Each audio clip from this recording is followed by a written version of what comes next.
soon as he's done.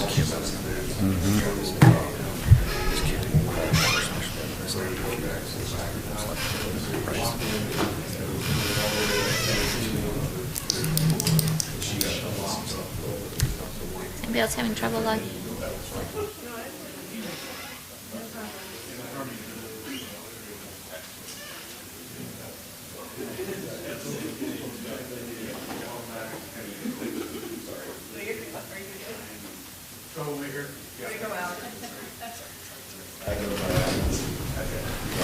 All right, good morning. It is October 1st, 2021. We are meeting as the Provo City School District Board of Education. I don't have the actual address. Just one second.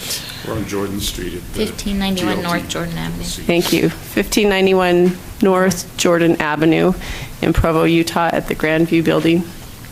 So we will begin with a roll call. I'm Melanie Hall, Board President. Rebecca Nielsen, Board Vice President, excuse me. Jennifer Partridge, Board Member. Nate Bryson, Board Member. Terry Mckee, Board Member. Gina Hales, Board Member. Keith Hertel, Superintendent. Okay, Derek Anderson, Business Administrator. thank you. Do we have a motion to convene? I move that we convene study session. All right, we are now in study session. We're going to begin this meeting with the construction report by Mark Wheeler, who is our facilities director, unless you want to take it on first. Okay. So Mark, there's a mic there. Right here. Okay. Hi, everybody. As always, let me know if you have questions as I go through this. This will be a mix of some updates on current projects and some long-term planning and just different things. Bonnie, if you can help me just scroll through these as we go through these. Go to the next slide for us. This is just a quick update. I think it was Terry that asked last board meeting for an update on project status. So I asked the business department to help me with this report. I just went through and updated quickly where we're at with a lot of these projects. You can see where we're in progress. Some of that means that we've started design. Some of it means we're almost complete. There is, let me know if you have any specific questions about any of those projects. Some have not started because of timing issues that we knew we couldn't get done during the summer window. Others have not started because of delays with equipment. So there's a mix of reasons. If you can go to the next slide, Bonnie.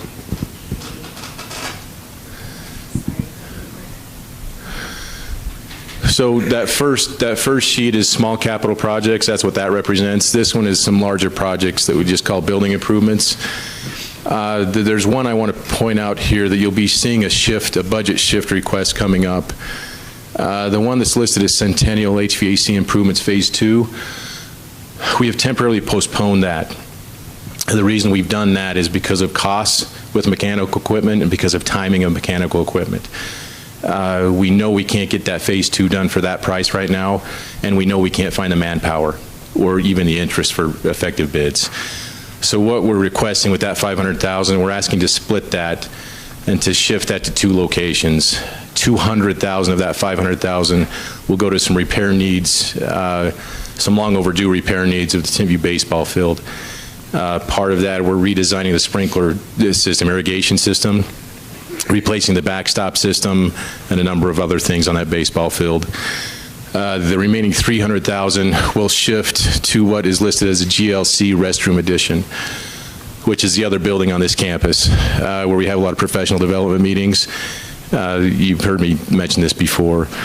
The cost increases have exceeded that original estimate, which we had escalation factors in it already. And so we'll add $300,000 to that to bump that for about $950,000. That's close. The design is close to being complete with that project. So we're hoping to bid that sometime in February so we can get started this next spring or sooner if possible. So you're going to circle back around and do Centennial later? Yeah. Okay. Yep, we'll assess that timing, and as we hope some things level off, we hope within the next 12 to 18 months, we'll revisit that. Along the same line with what she's asking about Centennial, and what's our lifespan, do we think, on what the current HVAC there? We're much better off than we used to be at Centennial because of phase 1 that we completed last year. This phase 2 is a lot of components, and right now it's going okay. Okay. Because of what we did in phase 1. It's taken some pressure off what needs to be done in phase 2. It's not causing us any extreme issues right now. Okay. Any other questions about any of those larger projects? And then at the very bottom of the screen, you can see the update. This isn't current through September, but that's just our bond budget for our Timpview project. You can see there at the very bottom line item. And we will, I'll talk more about that here, starting with the next slides. Now we can go to the next one, Bonnie. Thank you. We just wanted to share this with you. This is an evacuation plan that we shared with the State Fire Marshal's office recently. Timpview admin team is using this. It just shows all the different access points in case of an emergency and where that will lead them to. The State Fire Marshal has given the Timpview admin team a little flexibility in this because of the campus being torn up. And so we just stay in constant contact with the Fire Marshal's office of any needs and any updates. One thing I wanted to note, especially with events on the fields like last night's football game, this upper southeast exit at the field, we created a little bit more user-friendly path to exit the south side of that field in case of an emergency and to follow that utility path back down to Timpview Drive. So that's one of the exits that was requested by the Fire Marshal's office, especially for field events. Any questions on that? So this has been shared with all of the faculty and staff at Timpview? It's a good question, Chair. I'm assuming it has. I don't know. I'm just assuming the admin team has shared it. Because with their fire drills and different things, I know they have certain designations for certain parts of the building on where to exit. That was going to be my question. Has Timpview done a fire drill with this? I can't answer that good question. I don't know yet. I can find out and get back to you.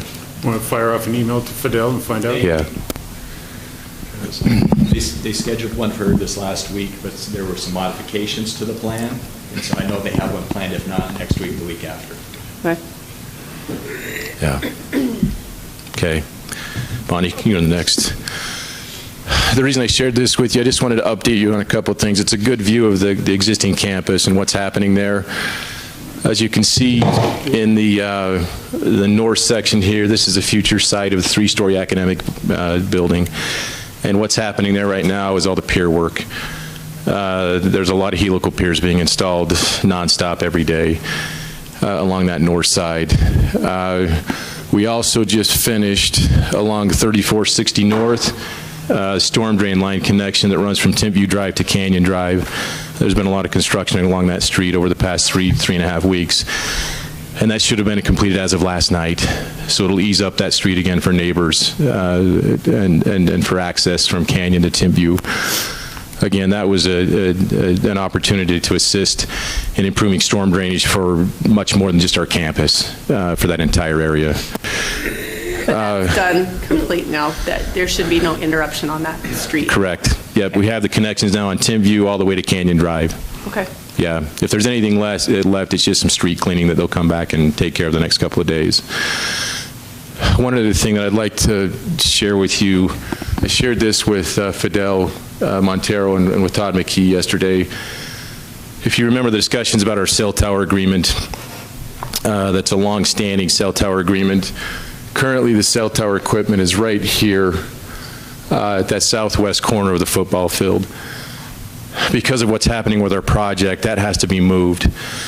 And because of our contract with the cell tower group, we are in that contract till the year 2030.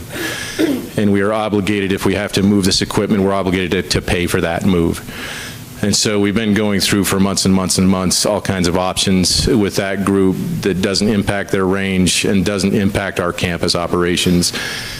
So as of yesterday, we agreed, there were two things reviewed yesterday. they requested to put the cell tower equipment right here by the southeast corner, southeast corner of the tennis courts. And we didn't want to do that. We didn't want it by the tennis courts. We didn't want it by the practice field. And so we decided that the only remaining option is right here, just off the slope of the right field of the baseball field. What will happen for the next 9 years, the cell tower access trucks will come up this utility road, and we'll have to create an access point right here. That's where that cell tower equipment will be from now till 2030. And unfortunately, it is the last, only decent of the worst options that we had left. We have gone from, we wanted them here in this old driver's end compound on that northeast corner. They couldn't do it because it impacted range for their cell tower equipment. So we worked all the way back to where it did work for them, and all the time being tied to our contractual obligations. So anyway, that you'll see that happening over the next probably 6 to 8 months. You'll see that work happening. Can you just remind me why we're moving it again? Why is it impacted right there? So by the time we get to the end of this project, right, we'll have the new softball field in this area. And part of this project, we're including restroom facilities for all the events in that area. So, and an ADA access. So we'll have a concrete walkway that will come past this existing retaining wall and eventually make its way to the baseball field and up to the football field, soccer field. And so because of what we're doing there, it's going to bump that cell tower equipment out of the way. Okay, thank you. Any other questions? Yes. It's not about the cell tower, so that's okay. But I'm curious, what is happening just west of the auditorium where all the trees are in your picture, that their trees are no longer there? Yes. So eventually, thank you. Good question. This is a parking area that we decided to put in now. It'll help with about 40 more parking stalls. Eventually, this new parking strip here will tie into all the new parking through this area when we're finished. So cars can drive in and eventually drive through here and out this direction when the bus lane's not being used. Bus lane will stay as is, but this will be a parking corner as well. So we were just trying to help get 40 more cars off the streets by putting that corner in. Any other questions about this overview? Mark, do you want to talk about your conversations with the city about Quail Drive parking? Yes. Yeah, thank you. As you can see here, you can see all the cars parked up and down Quail on a normal day. City Council agreed to help us with parking restrictions Monday through Friday from 7 a.m. to 4:30 p.m. along Quail. I believe they started to distribute flyers to the neighbors the past couple of days. Sometime next week, they'll start to install, the city will start to install signs with those parking restrictions up and down Quail, including in these cul-de-sacs that will say no student parking in the cul-de-sacs. What this will do to help us, one, it's a safety issue for the students and the public and these neighbors. But within the next 30 to 60 days, you're going to see construction traffic double and triple. And this is our construction access point here at the northeast side up by the LDS Seminary building. So we appreciate the city's help in accommodating with that. We've already visited with a couple of neighbors on the north side. They're happy to hear it. It'll help with some things. Garbage trucks, for example, haven't been able to get the garbage cans. When we get to winter, snowplow trucks would have issues getting up and down that street. So it's going to help us for the duration of the project. Yes. Going along the same line on Long Timpview Drive, there's cul-de-sacs right there across from like the tennis courts. Are those being impacted the same way as like are they going to want to have the same courtesy to have no parking in front of their houses? It was just requested 2 days ago if I could ask the city for the same signage in those cul-de-sacs. I just haven't had that conversation yet with the city. Okay. Everything so far has been along Quail. I don't mean to hose over my constituents, but I mean that's that's where a bulk of the students are parking right now, in those two spots. I mean, they're all adjacent to the school, but that's a lot of cars to displace if we move them out. And I know that the church is empty. I mean, it's half full. It's not very full, but still, I don't know. It just seems weird that we're saying, oh, you can't park here. No, anyone could park there before, and they did. I mean, students parked along that edge Of Quail. And Yeah. it's time immemorial, and same with those cul-de-sacs. It used to be the access point. Our biggest issue right now, Nate, our biggest worry is that increased construction traffic. And we won't have that issue for those cul-de-sacs on the other side, because those other side, that's really convenient for the students right now to be on Timpview Drive, even though it's a little bit thinner because it has that turning. I mean, it doesn't have a turning strip; it's just all parking strip. Yeah. But Right now, the bulk of the activity will be here along Quail. At some point, after we finish that academic wing, late summer of -- we will shift the focus here, and demolition will start of the old academic wings. Then the access and the traffic will shift somewhat. And we'll talk to the city again at that point to see if we can't do something along Timpview Drive. It'll help a little bit with this storm drainage project being done now for additional parking along 3460 North, now that that's finished. But anyway, we appreciate the city's help in this. I think it'll help with neighbors and with students and some overall safety concerns. Any other questions on traffic? Okay. Bonnie, can you go to the next slide? These are some questions I just wanted to bring up with all of you. We have a 10-year capital plan in place. I didn't include it in this slide because there's a lot of detail, and it's detail per campus at all locations, so I didn't want to take your time with all of that. But it does take us to fiscal year 30 right now. Some of the questions and the gaps in that fiscal year 30 plan are some of these questions. And I just wanted to quickly, the purpose of sharing this with you is that the Department of Facilities will need input at some point from the board on timing of some of these larger projects. For example, Provo High was designed with the ability to add a 4th academic wing.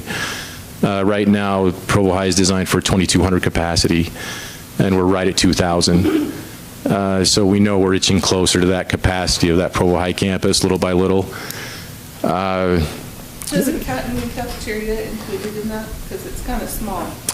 No, not right now. It would just be another 3-story academic wing on the northeast end of the building. Yeah. And if that's something the board would like to do at some point, we can look at expanding that. We could expand it a little. There's not a lot of space along that south side, but we could look at options. Also, a future Northwest Elementary School with the property that was purchased several years ago that's north of Lakeview Elementary. Lakeview Elementary has requested more portables, and I think they're reviewing that now with Student Services and some others with their growth. Timpview Phase 2. Right now, this is one I really want to emphasize. Phase 1, which we're currently underway, it is not a project for growth. We were restricted by money, by budget, right, because of what was approved. And so right now we are replacing the areas impacted most by building settlement at Timpview. We've already exceeded 2,400 student enrollment at Timpview. When we're done with this Phase 1, our capacity will be 2,500. By the time we finish this project. Yes? Quick question, Mark. Is there anything designed into Timpview that'll allow us to expand easily, just kind of like how Provo High has that 4th wing option? Because of space, no. The only way we'll be able to do that is in a Phase 2 by redesigning and rebuilding that industrial arts wing and adding academic classrooms somehow to the east and go vertical. So we'll most likely end up with some type of 4-story building on that east side in a Phase 2 situation. So anyway, I just wanted to make sure that was clear with everybody, because when we're done with this summer of '23, I think we're going to be really close to capacity by the time we move into this new academic wing.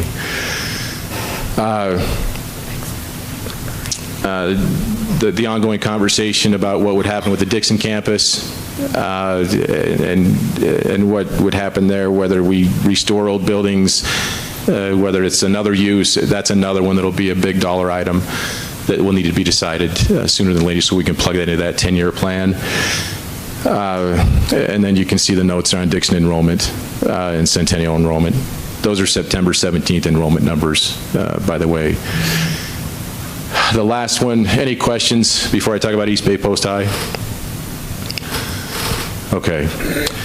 With East Bay Post High, they've requested additional space, and if you remember, we're leasing space for them in the East Bay area for the last several years. And we've been leasing about 3,800 square feet. They've requested an additional square footage, which is adjacent to their existing space from that building owner. It would bump our monthly lease up to about $13,000 a month is what that would cost for East Bay Post High. And so that's another one we need direction with to find a permanent home for East Bay Post High and where they can be long-term. And as we renew this lease and we take this extra space, is it a 3-year window? Is it a 2-year window? We just need some direction on how you'd like to proceed with that to help that group. Any questions? How many people are we serving at East Bay Post High right now? It's increased, and I can't remember the number, Mckee. Does anybody know that number? What was the question? How many students are we serving with East Bay Post High? I think there's 35. And I think it's increased past there because I was surprised when Siraj mentioned to me the number. Do you remember, Derek? I'll get that number, Mckee, and I'll get it back to you. I've got 70 in my head, Keith, and it would surprise me how much it increased. Okay, I haven't been told, so. Yeah. Okay. Yeah, I'll check Siraj and get with Siraj and get back to you. So what's the square footage that we're currently using and what are we adding? 3,800, and we'd be adding 6,200. So we'd have 10,000 square feet of space. And some of that is for life skills activity, some of it is for isolated activities, some of it's for counseling, a mix of needs. Any other questions? Yes. It's not really a question, but I think these are good things you're asking us for. I would just ask, I don't know if it would come from you or someone else on the administration, but I think in order to answer some of these questions, we need to look at growth projections. We need to look at like enrollment trends at some of these schools where we have been before we can make any of these, give you direction on these things. Yeah. Correct. Right, and if that's where you'd like to start, let me know and I can help with new demographic info or whatever you'd like to see. Let me know on the timing. Probably need a presentation from the city planning department to tell us where all the new houses are being built around town. Yeah, thank you. And we regularly contact city planning and they'll help us with some updated info. We can get that though, Terry, and see what they're looking at through 2030. Any other questions on long-term planning? Okay, Bonnie, can you go to the next slide? This goes back to Timpview parking. This is the flyer that the city's sharing with the neighborhoods around Timpview, just so you can see what's being shared with the homeowners throughout that area. Then can you go to the next one? Mark, quick question. Yes. Do you know if we're planning to revert back to the way parking was before, once construction is done? Correct. Yep, it'll go back to normal once we're finished. So late summer 23, we'll be able to free up Quail Valley again like it used to be. Yeah. Bonnie, can you go to the next one? That's it. Okay. Any other questions about small capital projects, long-term planning, Timpview? I have a quick question. If we are doing those changes making those changes to the Timpview baseball field, does that interfere with any future things we might do? Like, are we going to be? No. I don't know if I'm phrasing that very well. Yeah, if we're going to corner ourselves with some future improvement. Right. No, right now, all we're taking care of at that baseball field are some long overdue repairs. Okay.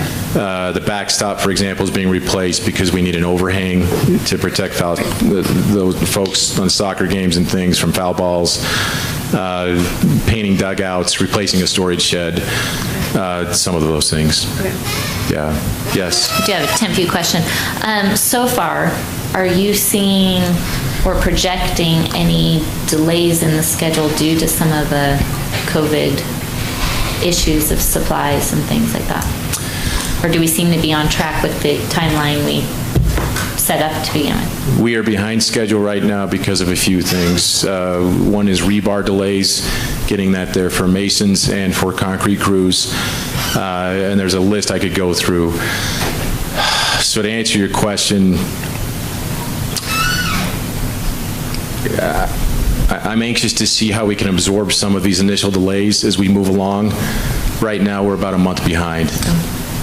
And so every week when we have our meeting, the last thing I usually end up with, please remember I got to move this faculty in July of 23 into this new academic wing. If we miss that window, we'll have some challenges. And so Westland Construction knows that, and everybody knows that. They're just trying to gather manpower and supplies as fast as they can. Okay, thank you. Yeah. We heard back on joist and decking, right? Yes. Yep. So we're still on that same timeline that we committed in May. What Mckee is referring to is when we committed to steel joist and decking for our structure after bid day in May, we were 8 months out. Tooele District, for example, with a high school project, they just committed this past month. They are 13 months out. And so luckily we committed when we did because it's just become worse over the past few months with timelines. Going back to the Centennial lunchroom expansion, or where are we at with that one? So that's in design stage right now. And what we're doing with design, Melanie, is we're hoping to bid that in February so we can start that spring and summer for next year with that redesign. Does that include, I know you guys were talking about filling in that's including the filling in of the sunken part of that giant lunchroom kiva? Yeah. Yeah, yes. So it includes interior improvements to make that more user-friendly. And then also we're trying to bump it out slightly to the south for a little more expansion space. Okay. Yeah. One other thing with facilities, just to update you, there's been several questions about programming for Wasatch Elementary, and I'll ask Derek and Alex to help me with this part. We've confirmed a few details with Alex's help, and Derek and I met with Chris Furman, the principal of Wasatch, yesterday. I sent a note last night to our architect reducing about 6,000 range square footage-wise. And it was a number of areas that Chris was comfortable with. But one thing we did confirm, there was a question on why we had a 5 classroom per grade model with Wasatch for their dual language program, but we don't have it at other areas. We did confirm Lakeview, and correct me if I'm wrong, Alex, Lakeview is using that, even though their school is designed for 4 classrooms per grade, they're using it for their language program, 5 classroom per grade as well. They've just adjusted how the building is used. So, and Alex, you can explain how that works and why there's that necessity. So Lakeview is not using the 5 classroom model. It's just the Wasatch is because of the enrollment that was grown over time at Wasatch. Anyway, so the Wasatch had a large enrollment, and they had 3 sections of Chinese. That 3 sections caused us to have 2 dual English and 2 dual of the target language, but then it added 1 more, and that was that extra classroom. Lakeview doesn't have that struggle. They're doing the 2 and 2 model. There isn't anymore. Therefore, it meets the needs of what's happening at Lakeview. Wasatch still has an extra class that's causing that dilemma all the way through the grade levels. Okay, so they have 3 English and 2? So they have 3 classes of Chinese immersion, which 3 language on the flip side. and 2 English. Okay. So on the flip side, you have to have 3 traditional classes that mirror that. Does that make sense? Right. Whereas at Lakeview, we only have 2 and 2. So they don't have that extra need for another classroom.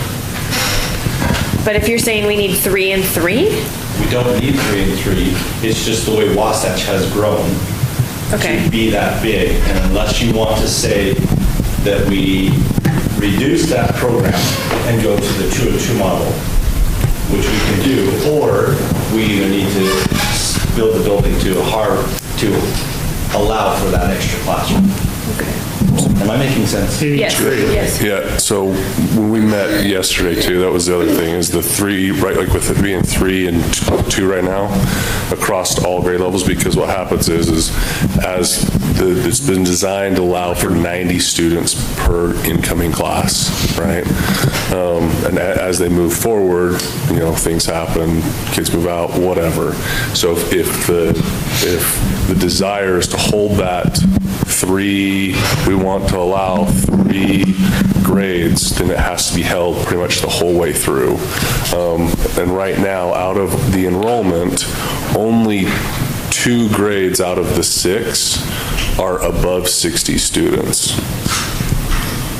Okay, and last year, out of the 3 grade, in first grade, only 70 enrolled, so we didn't even hit the max enrollment. So Chris said he's interested in dropping it to a 2-2 model, but that's something that would have to be kind of a collective decision. And with that there, we also got to remember that the classes that already have 3 sections have to go all the way through Wasatch, so we got to be careful that either we got to staff it or put portables on that building site until the duration of that 3 sections is run all the way through its course, or build the building so that it houses that. So anyway, it's just a decision where you want to go as a board to what Mark is talking about. So then the disparity because Lakeview's enrollment has higher enrollment than Wasatch. So the disparity in enrollment comes because if they're doing a 2, if Lakeview's doing a 2-2, and these are doing a 3-2, then how come Lakeview has so many more? Is that because only a few grades at Wasatch have the 3? Is that am I understanding this right? Actually have 3 language classes? There's a couple of things that have caused that. One, the Chinese program was promoted heavily. And so a lot of students were enrolling in the Chinese immersion program, but the traditional side was not given as much stability. Therefore, the traditional classes are a lot lower in enrollment than on your Chinese side. So that's where you're losing that enrollment number. It's less there for that reason. And right now, currently, Chris and Ruth Ann are working on doing similar to what happened at Edgemont when Doug was there, and then turned to Gay, creating 2 separate tracks where you have the STEM side and you have the dual language immersion side, so that parents are being able to say, you have either choice, both are viable and both offer really, really neat opportunities for kids. They just need to choose which one. And doing so at Edgemont has caused both of those traditional and the dual language to be a little bit more equitable. And are they doing 2 and 2 at Edgemont as well, right? Yes. Okay. Ideally, that's the model, but unfortunately, Wasatch was allowed to grow before we ever got into these positions. And so under Gary's direction from you, the board, a while back, was to reduce that number, because at one point, Wasatch, I believe, was pushing almost 1,100 students at one point, and they were bursting at the seams, and it wasn't an effective elementary school. So we were tasked with reducing that, so we created policies, and ideally, the way that we would have that go is we would have 2 traditional and 2 dual language. And so then how many current grades have 3 language classes, 3 Chinese classes versus 2 English? So all of them? All of them, first through 5th grade. Have 3. 4th through 6th grade, sorry. Okay. Jennifer, is there something else there? So I was just going to clarify the 3 and 2 model, so 5 classes per grade level is the current scaled down version from back what it was. Correct. And when we were projecting, well, we have about 850 students, a school for 850. That is with the 5 class model per grade level. So are you asking if building the building the way that it is designed be for the 5 class model? Is that what I'm understanding? I'm saying when we got projections or numbers at our last retreat, we said Wasatch had about 850 students. And I'm asking, is that 850 students with the 5 class per grade level model? Correct, that's the way I understand it. That's how it is currently. So Wasatch currently has 650, not 850. But that was the projected number. It was 850 is what we were for. So what are the average class sizes at Wasatch right now? Like if we are doing this 3-2 model versus like class sizes at Lakeview, because they're similar in size.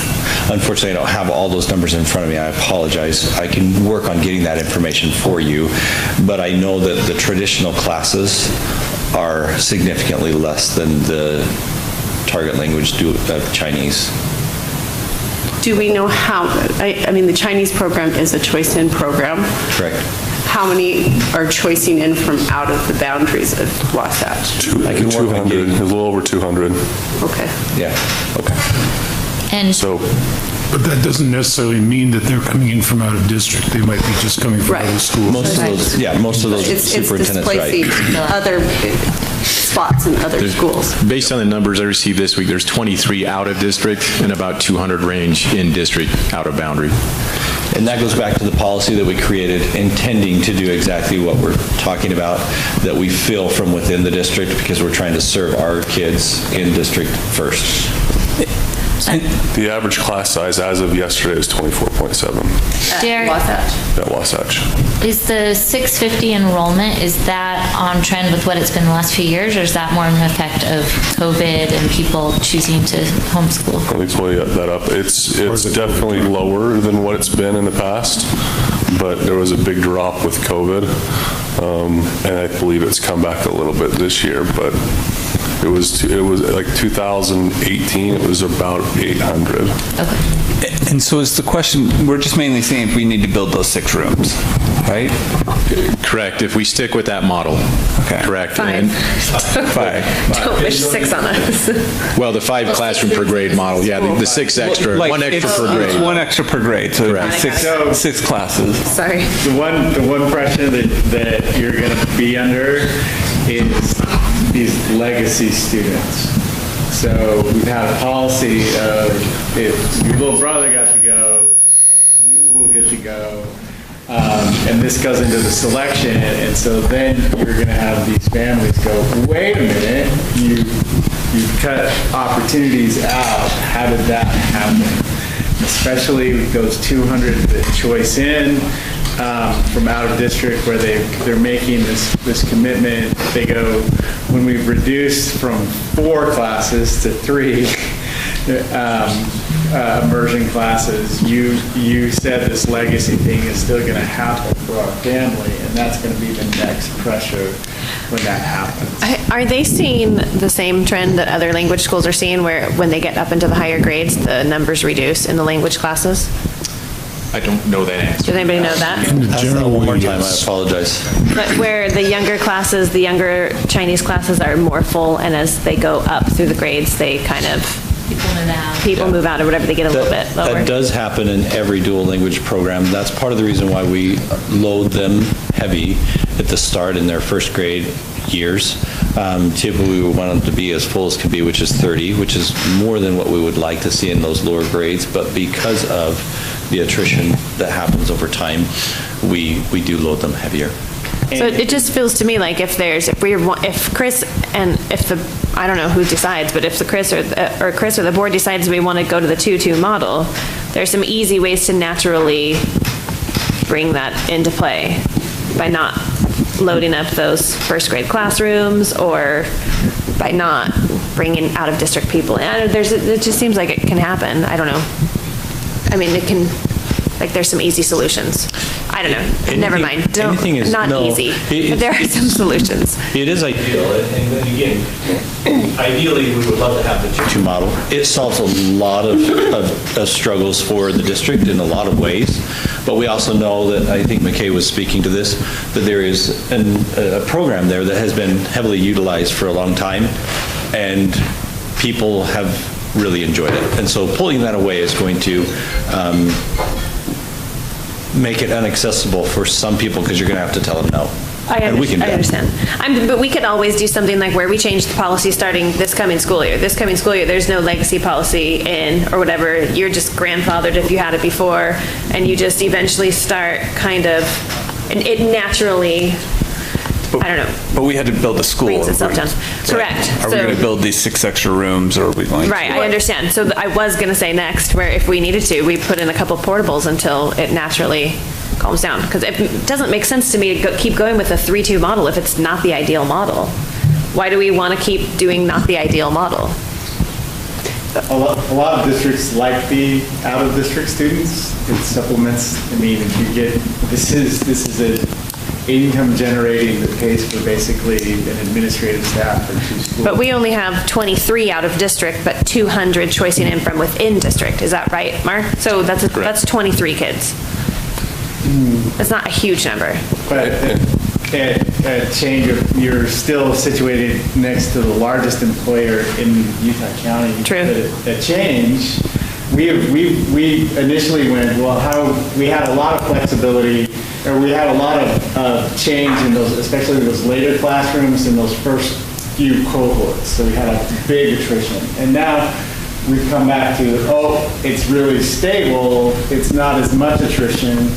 And a lot of other districts are actually using those, especially Chinese, because Chinese has been really hard, it's been really attractive to go, you know what? We're going to sign contracts with this that you're here for your elementary school, but you can't come to our secondary program. You understand that? And it takes the pressure off our middle schools and high schools, which has been trouble.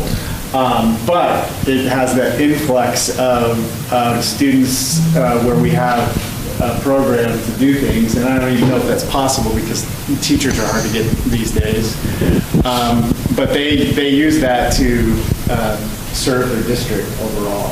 I understand, but if we go to the 2-2 model and we have like a STEM thread and a Chinese thread too, that's also a good option where we don't have to, where we can still have kids come in from outside, but we're not like stressing out our Chinese program or our whatever. But then you get into Julie's problem was, is this a district resource or a neighborhood resource? And it becomes a neighborhood resource because they go, well, first is that I'm in boundary of the school, I can position, I can spot, people buy houses, so this means the Chinese is to the families that can afford it. They can afford the house in the tree streets, they can afford, and it becomes less of a district resource. There's less opportunity. I don't disagree, but where 200 kids are choicing in right now, there's still a ton of choice happening, right? Yep. And where are all these 200 kids choicing? Like, what schools are they taking away from? We didn't pull that. We can study that and bring it to you. Because, I mean, this is where we're going with what Jennifer was talking about, enrollment and growth like this. If we're seeing a decline in other schools, but we're seeing an increase by choicing in, I question that a little bit. Yeah. But I need to see the data. And STEM is still attractive too to people. Oh, yeah. You know, so it doesn't. The Edgemont model is fantastic. So we're not going to be able to have a comprehensive view of every school, elementary school, and their enrollments and trends and those kinds of things probably by the study session at the end of October, but we can get some of this information. The reason this is on the docket right now is, again, Mark is going to be under the gun to get the architectural drawings done, and we know what we're building. So it's kind of a pivotal decision here within the next few weeks about will there be a total of 5 classes per grade or a total of 4. So we'll get you as much information as you want on that, and we'll have that for our study session at the end of October so that Mark can know what he's supposed to be building. Okay, I think the other question is how much extra does this cost the school to increase that size? Like, how much more does those 5 classrooms cost?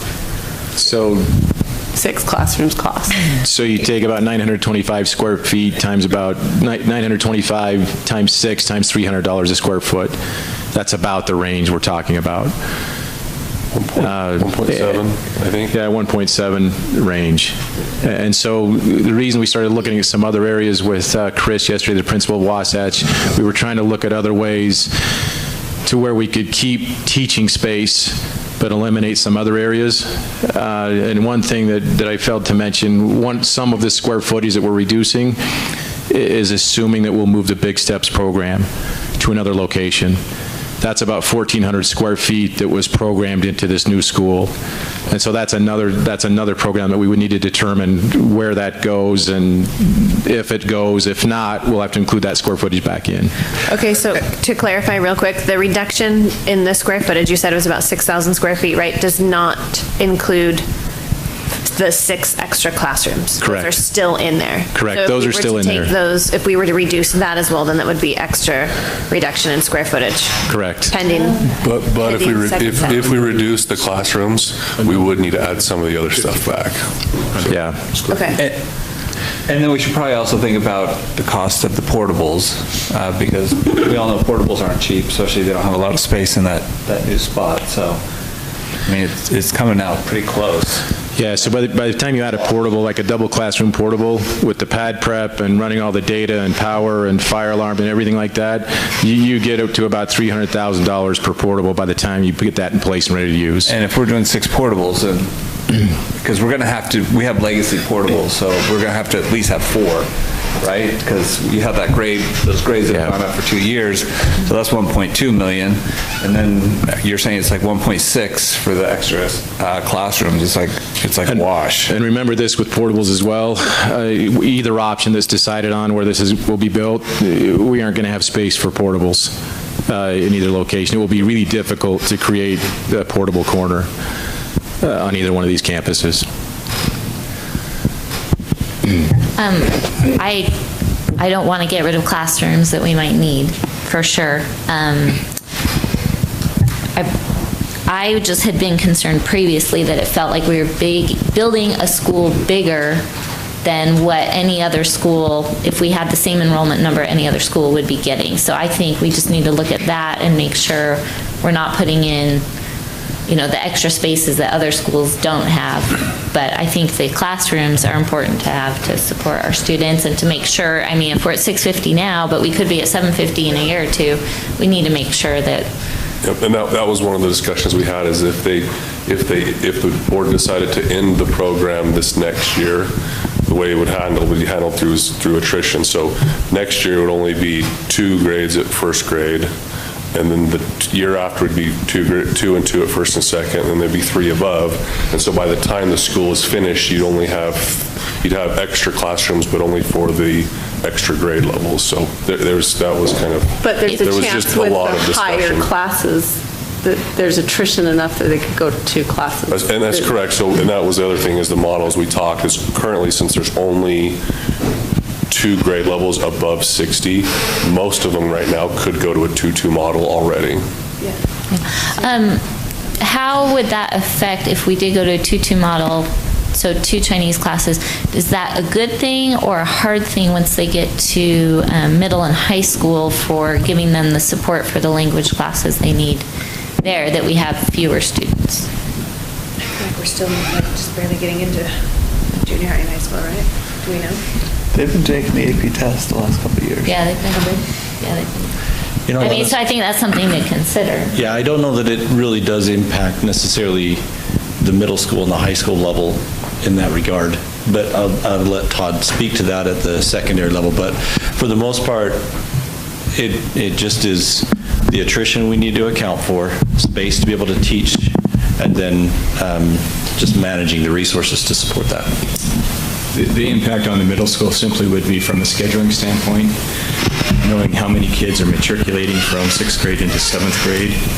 The administration would need to understand that so they could build their master schedule around that. What they tried to do is balance out class sizes, so you don't have really large classes or really small classes. And so, if you were to restrict the Chinese program to 2 classes, is that 60 kids that may be matriculating, or is that 40 kids? So that's where it comes into play for the middle school. And then Jennifer, to go back to your question, as well as comparisons, if we stayed with current programming at Wasatch, we'd have Wasatch at 91,000 square feet. We'd have Provo Peaks at 92,000 square feet. Just remember with Provo Peaks, that includes Sunrise Preschool wing. And the 91 at Wasatch would include Big Steps program, which is about 1,500 square feet currently programmed for Wasatch. If we stick with the adjustments we made yesterday for Wasatch, it would bring us close to being in line with Lakeview's square footage, including their portables. It would be a closer match. Any other questions?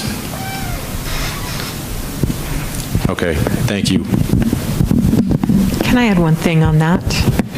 Just as Todd was talking, our principals are finding it challenging to maintain high school bridge courses, the advanced DLI courses. So reducing any of the programs forces smaller class sizes, which exacerbates an already existing problem, forcing some very low class sizes where we're already struggling to keep those class sizes at a reasonable amount for the allocations for principals. At the high school level? At the high school and in some cases in the middle school, but mostly high school, yeah. Thank you. To her point, there's an attrition each year. Yeah. As kids drop off, and by the time they get to 9th grade, it's a much smaller cohort than what started in the elementary. This isn't the time to ask it, but sometimes I wonder if DLI is really worth it. It seems like it causes so many problems all up and down the chain.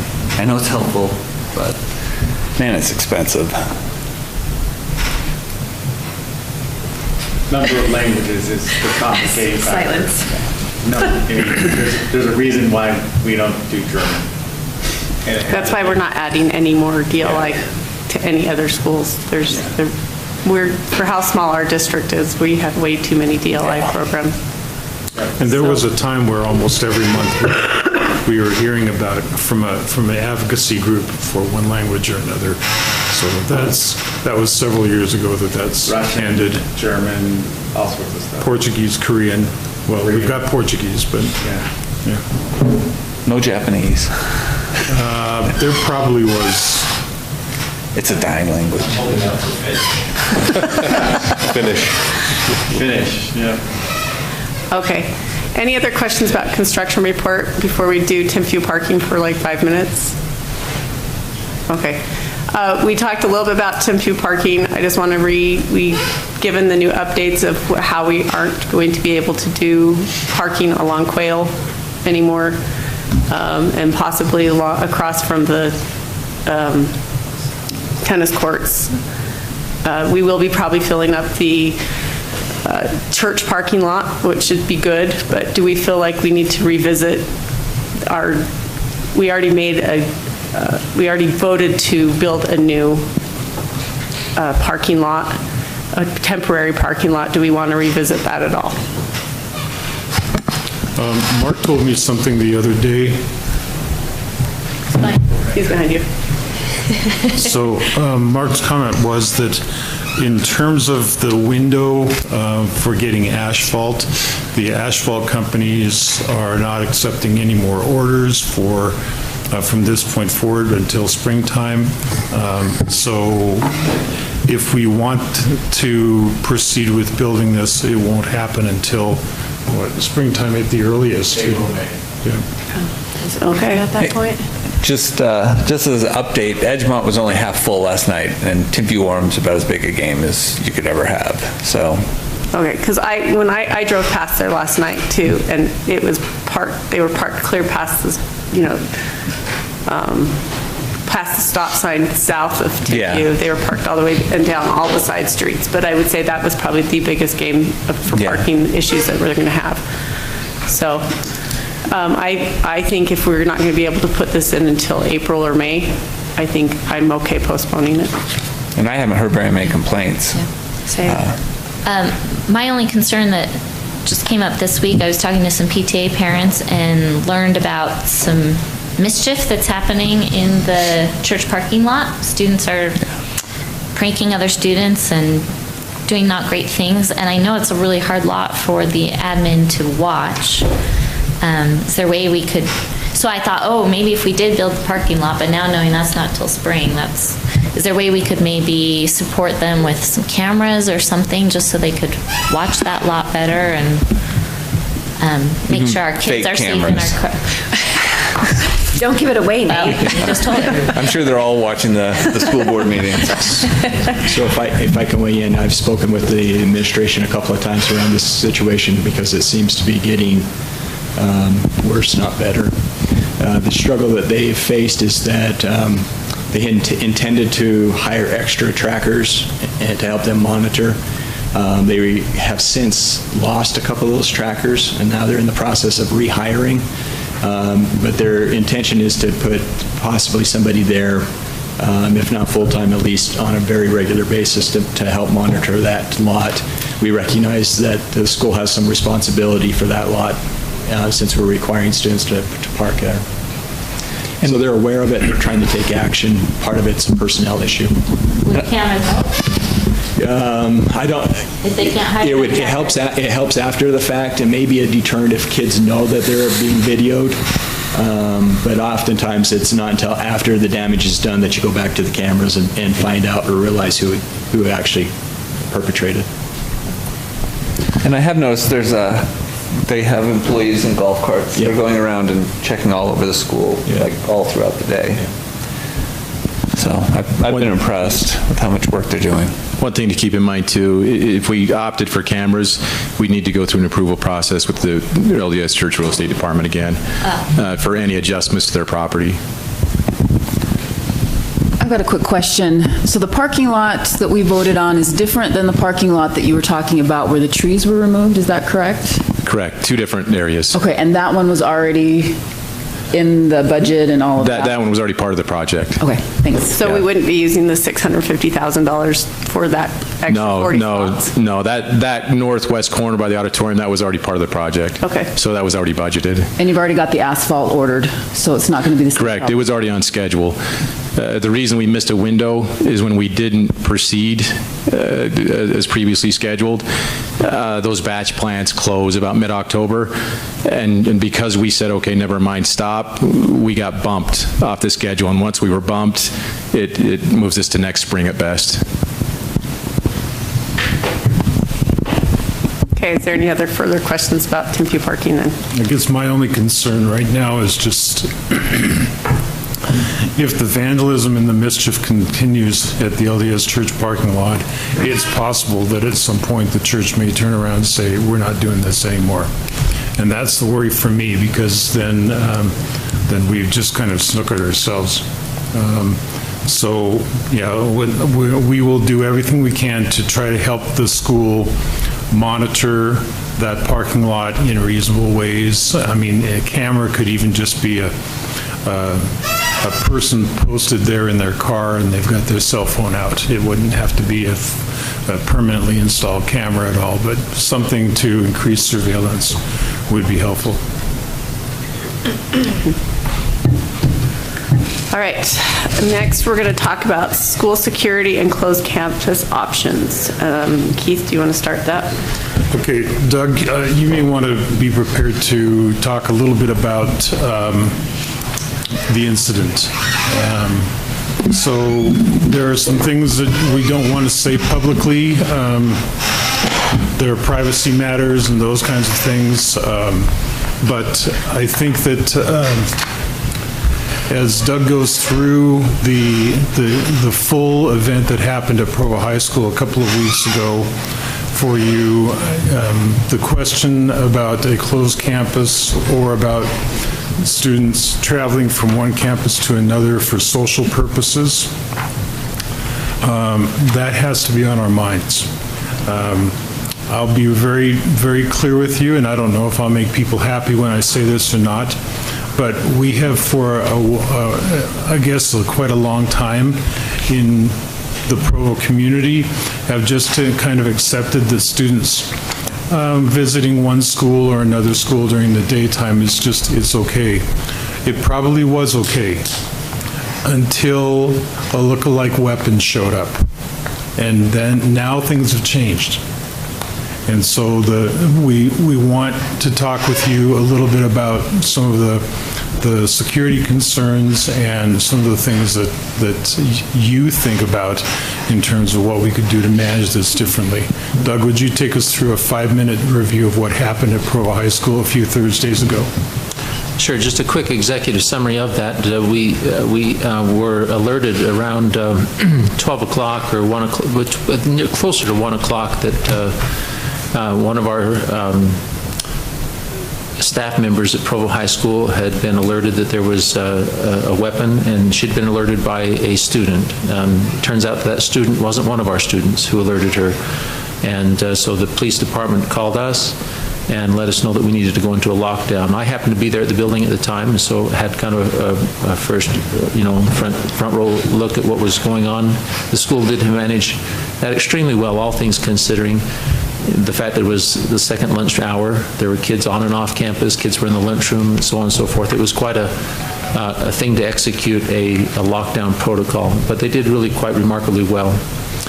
Not to, again, try and break that down, though we are working both in our review with the school as well as with the response agencies who came. We did have, I think, about 4 different agencies who provided upwards of about 57 law officers and FBI agents who came to support us.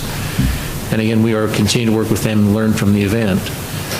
The certain matters, the matters surrounding the event was that the concern was that the student was not currently a student at that school. It was not a Provo High student. He had previously been, last year, he was a Provo High student, but his family had moved, and therefore his enrollment took him over to the Tentview neighborhood, and that's where he was enrolled.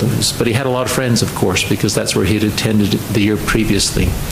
As we investigated and looked into that situation, the individual had worked mostly through the night, had not gone home, went to breakfast with friends. They just were using their phones to text, hey, let's get together, let's go up the canyon, let's do this and that. There was a lot of wandering. In other words, kids weren't in class.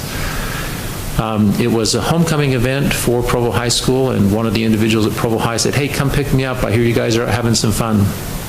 So they came over to the school earlier in the day and picked up a Provo High individual and left campus again, up the canyon and so forth. Around the lunch hour is when they came back. They had their own food, and they were just kind of hanging out in the parking lots in the area just adjacent to our property. I think it was mainly on the north side of campus is where they got out of the car, and some kind of horseplay is what my mother would call it. Some horseplay was happening out there with kind of talking and pushing each other around, and it got from where it was play-like to feeling like it became more heated. One of the individuals kind of gestured or postured that he had this weapon with him, and it scared individuals who saw that. So again, a little bit to their credit, a student who was uncomfortable seeing that, who was with the group, came inside the school and notified one of our staff members that there was something to be alarmed about. So gratefully, there was a lot that possibly could have happened there, and I think that we were really fortunate to have not had a more difficult outcome than we did. There was certainly lots of alarm, lots of concern, lots of trauma, frankly. There's still some students, from what I've been told, and maybe Todd has information like this too, that some students are still having a hard time coming back to school. Some students didn't participate in any of the homecoming events, though they had planned to, but there's some individuals that are still not coming back to school, a few, and we're doing outreach and home visits to try and help those families who are really traumatized by what occurred. But on the most part, the school was very resilient and very supportive. Our crisis response team, including a board member, was there. I was there. Todd was there. We spent the next day in a lot of response and support to the faculty and to the students. But I think what maybe, again, Keith is getting at, and just in summary, is that we had a combined group. Some students from one of our high schools, and then another group from the other high school, and they were out joyriding and having a good time and on and off this campus multiple times during the day, and somewhat to the unawareness of the school administration. And ironically, as we were there the next day trying to support and help, there was an alert that came out saying, I think we've got kids from another high school, not even one from our district, one from outside of our district, with kids in our parking lot, kind of loitering, hanging around at lunchtime, to which the school administration responded to that, of course. But How frequently, with an open campus, open parking lots, lunchtime, do kids come and go from our campuses? I think that's what Keith's speaking to is really concerning. It's a level of allowance that's been there in the past.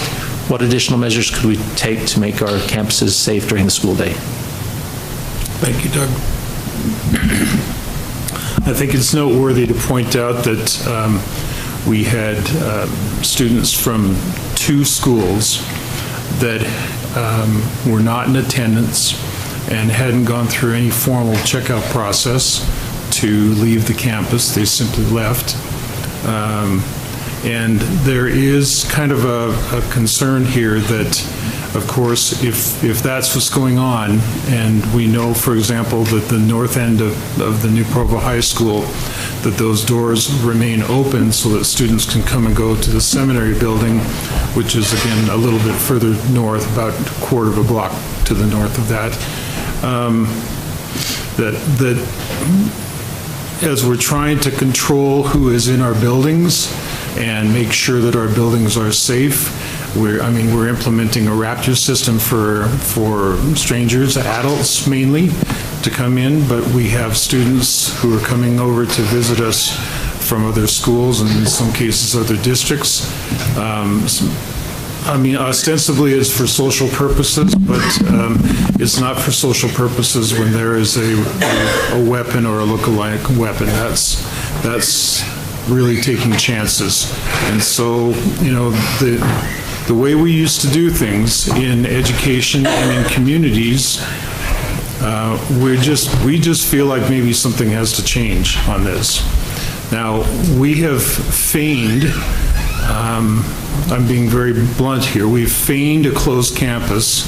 When Provo High School was over at the University Avenue location, we have had the same language on the books for quite a long time, but the closed campus concept has not been enforced. It hasn't been fully implemented. I remember one time my wife came and picked me up and we were just going to go grab lunch for 10 minutes and we nearly hit 4 kids who were running across the street. Not at a crosswalk, just right across the Bulldog Boulevard, now Cougar Boulevard.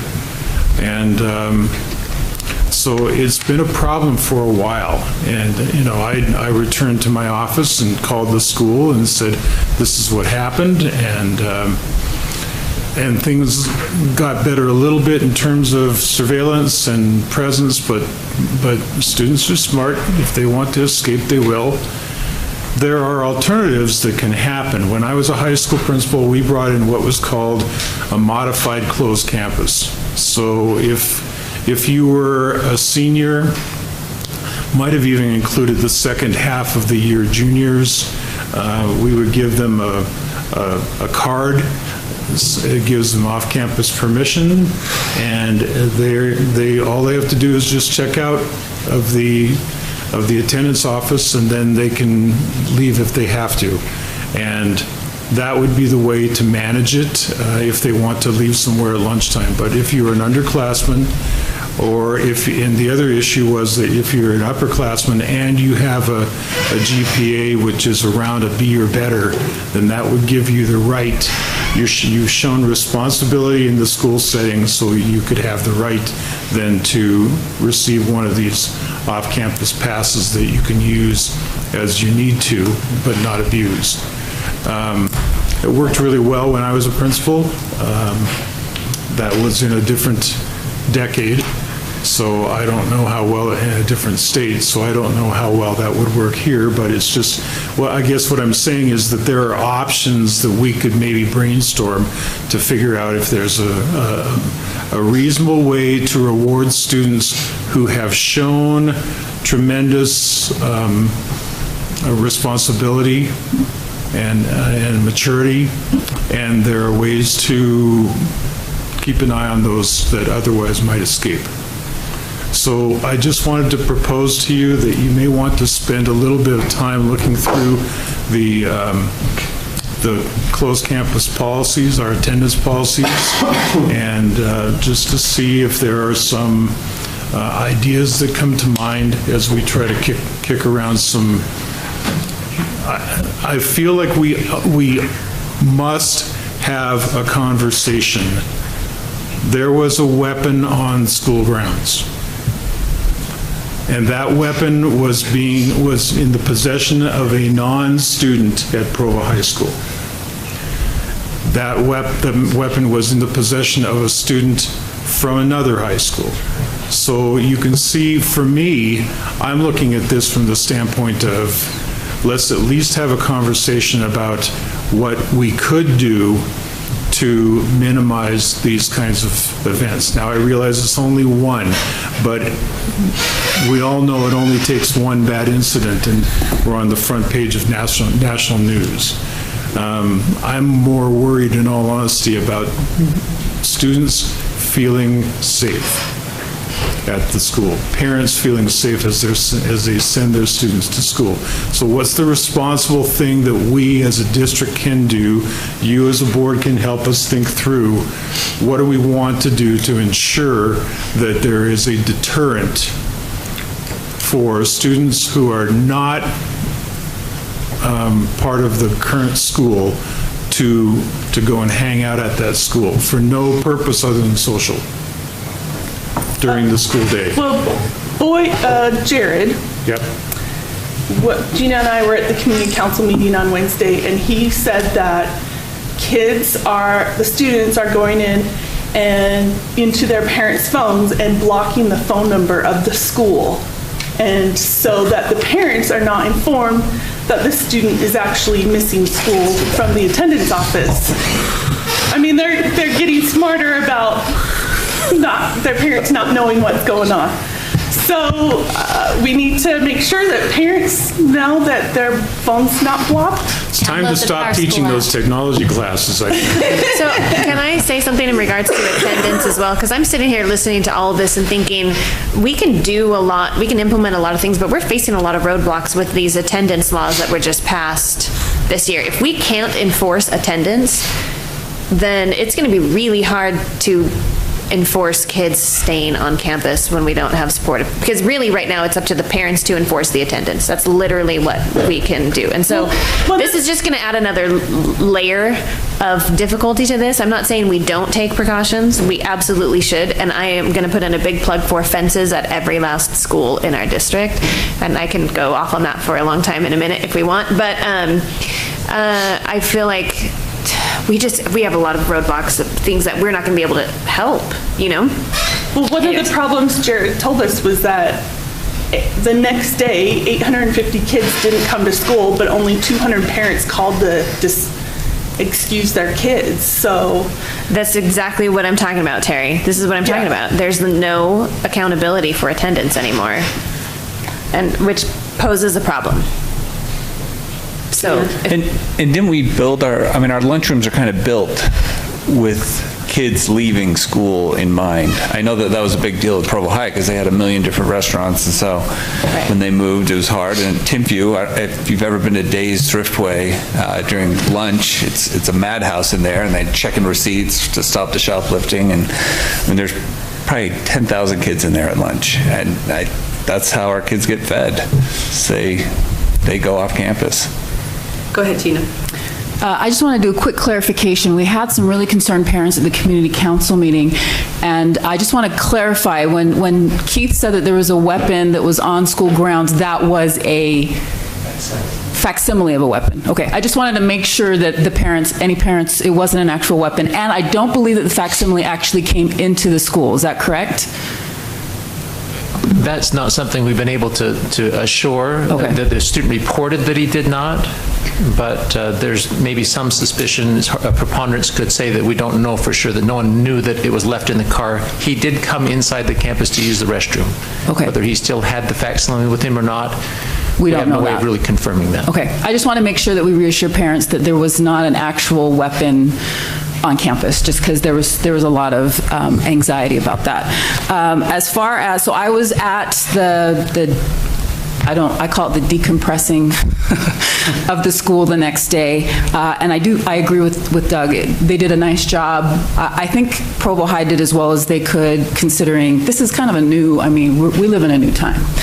But I do think that we do need to consider this. As I was asking questions, trying to figure out what's going on, that's one of the things I talked about with Doug, is how close should campuses be? So I know we're probably going to have a more in-depth conversation later, but here's some of the questions that I have that maybe could be answered later. We don't have to go over it now, but what exactly does closed entail, or semi-closed? I can't remember the modified closed entail. Does that mean that they can't go off campus for lunch? How enforceable is it?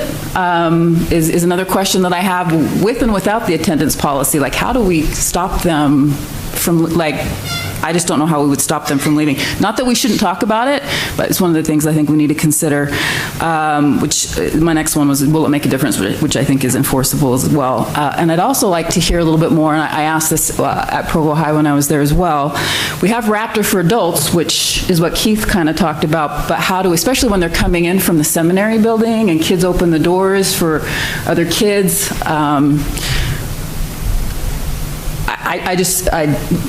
the Raptor program is great. Is it going to work at a high school? I don't know.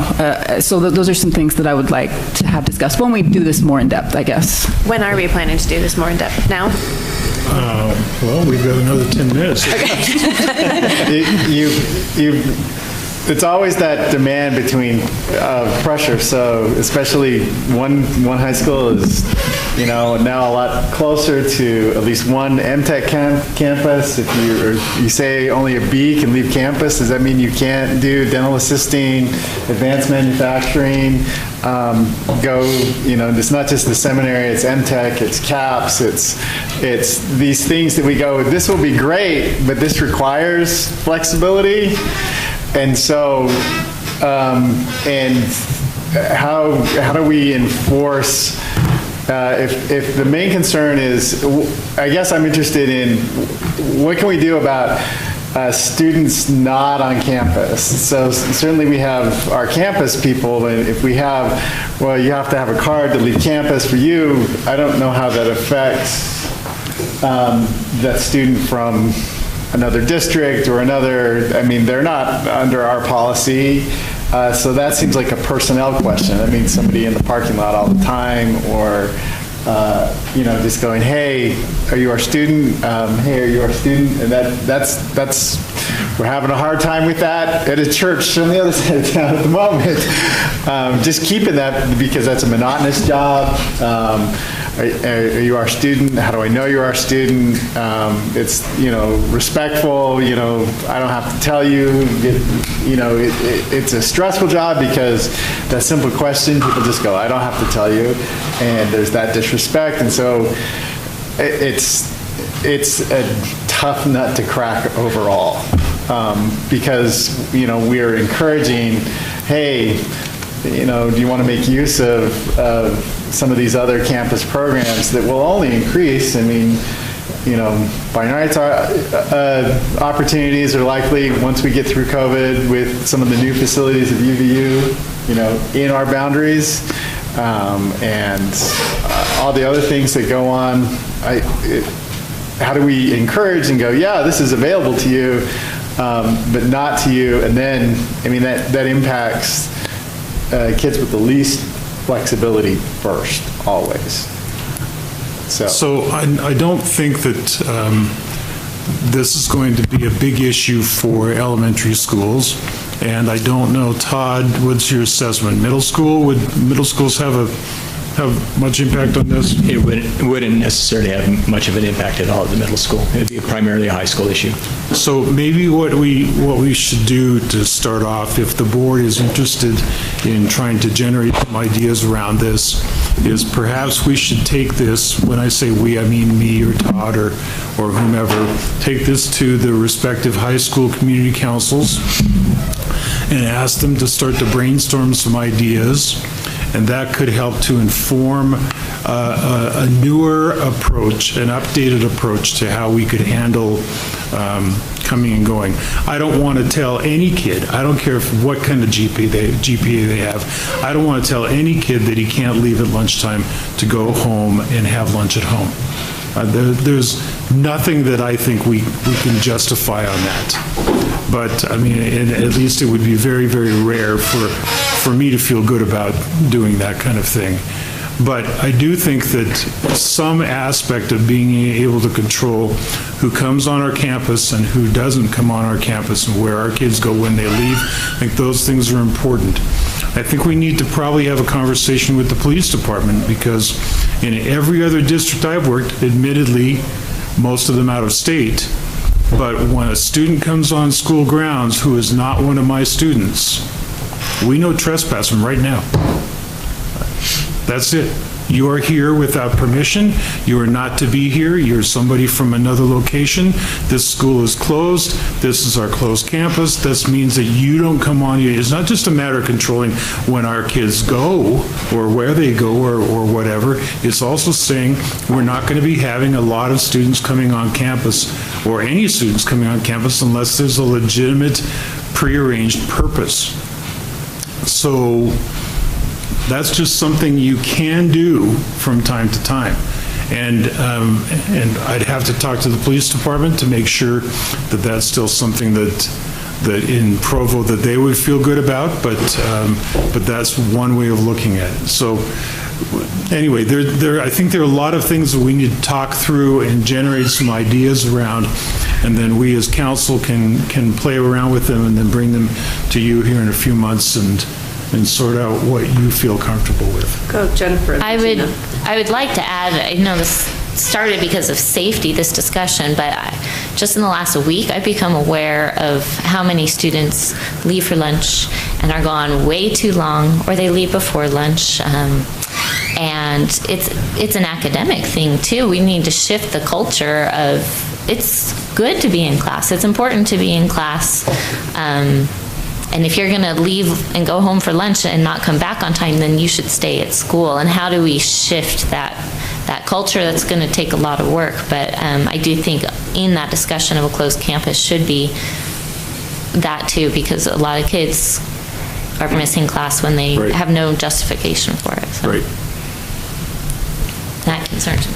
That's one of the reasons why when I was a principal, when we had that modified closed campus and the off-campus lunch passes, that's why the individual's GPA mattered, because we knew that they would take it more seriously to get back to school on time and not to skip out to get at the head of the line at McDonald's. Keith, can I ask most of the time? Quick question. Let me go Gina first. Sorry. Then you. Go ahead. Sorry. So this has to do with security, less so with the closed campus. But and I was going to send an email, but I'll just give it to you now. The parents asked 2 specific questions. They were very concerned because what the students have said involved, they saw blood and people were, which there was no blood. There's none of that. But there were a couple of things that they wanted us to discuss. So if you could add this to your discussion that you were just talking about. The first one was, they wanted more information from parents rather than students, and I talked to Doug, and we were talking to everybody while I was there.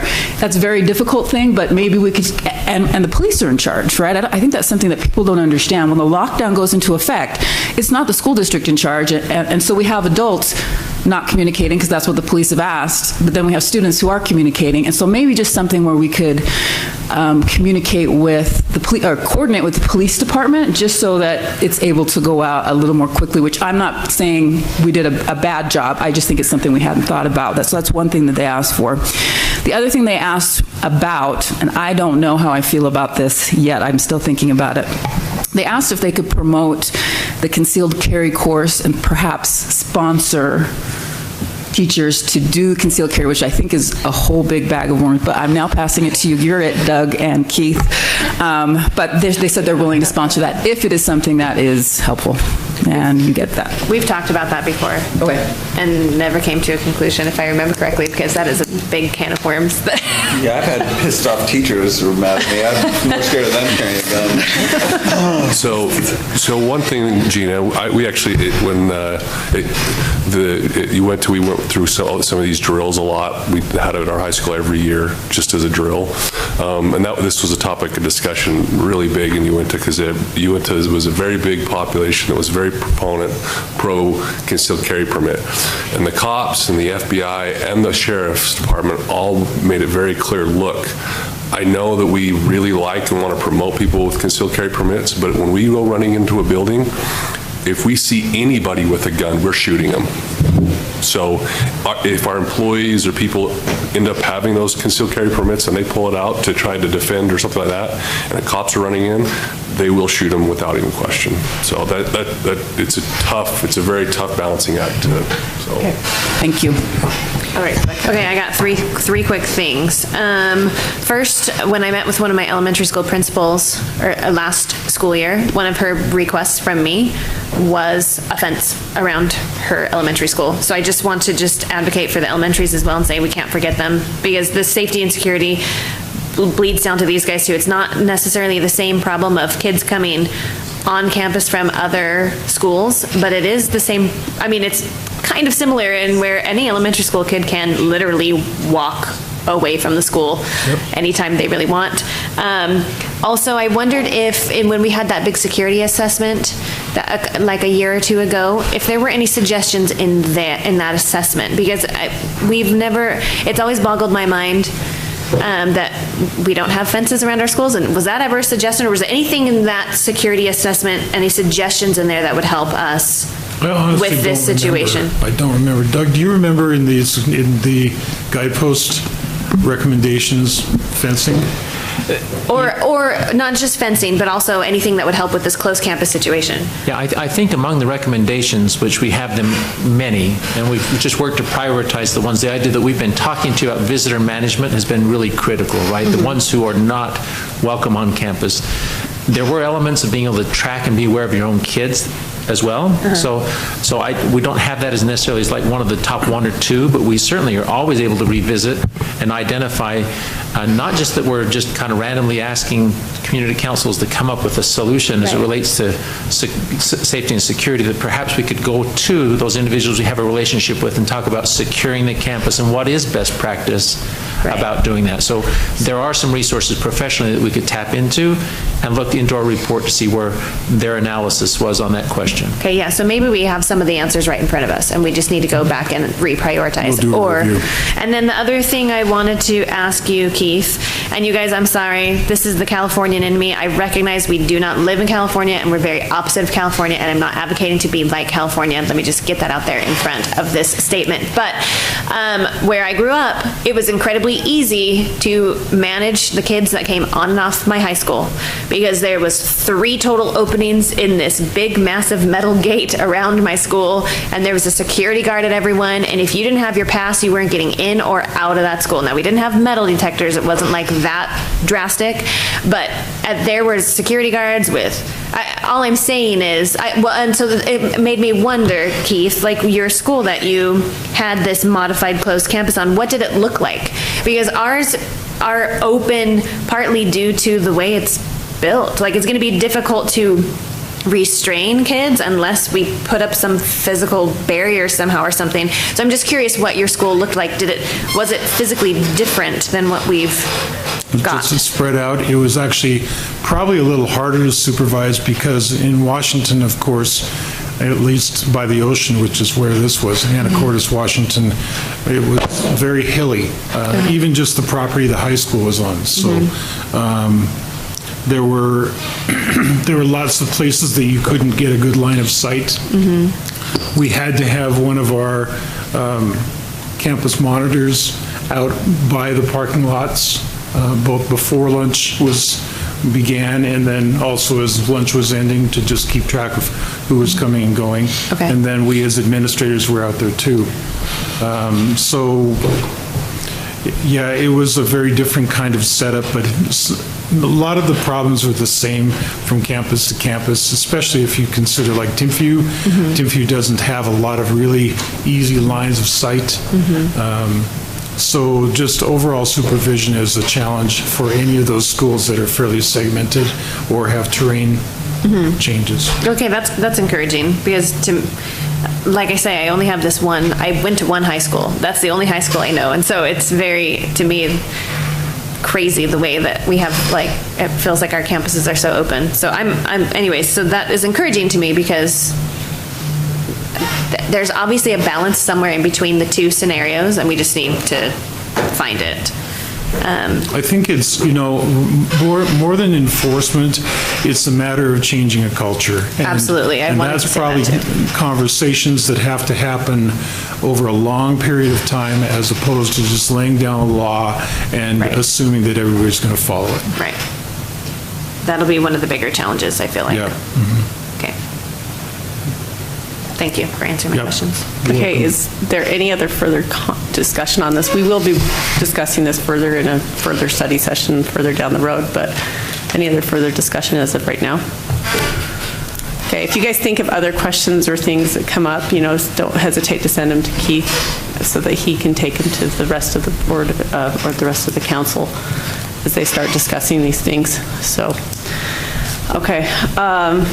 Next, we're going to have an update on graduation rates by Todd Mckee, our Assistant Superintendent of Secondary Ed.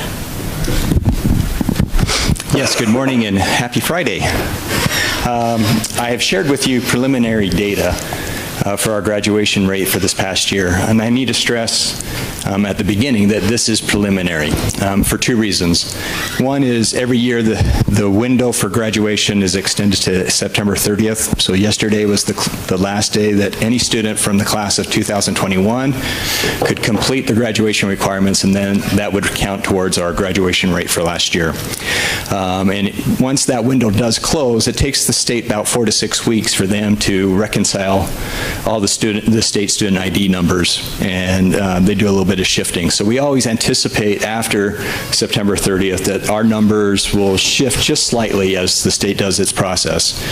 On top of that, though, I pulled those numbers yesterday morning so I could get them to you so you could see where we're at as a district.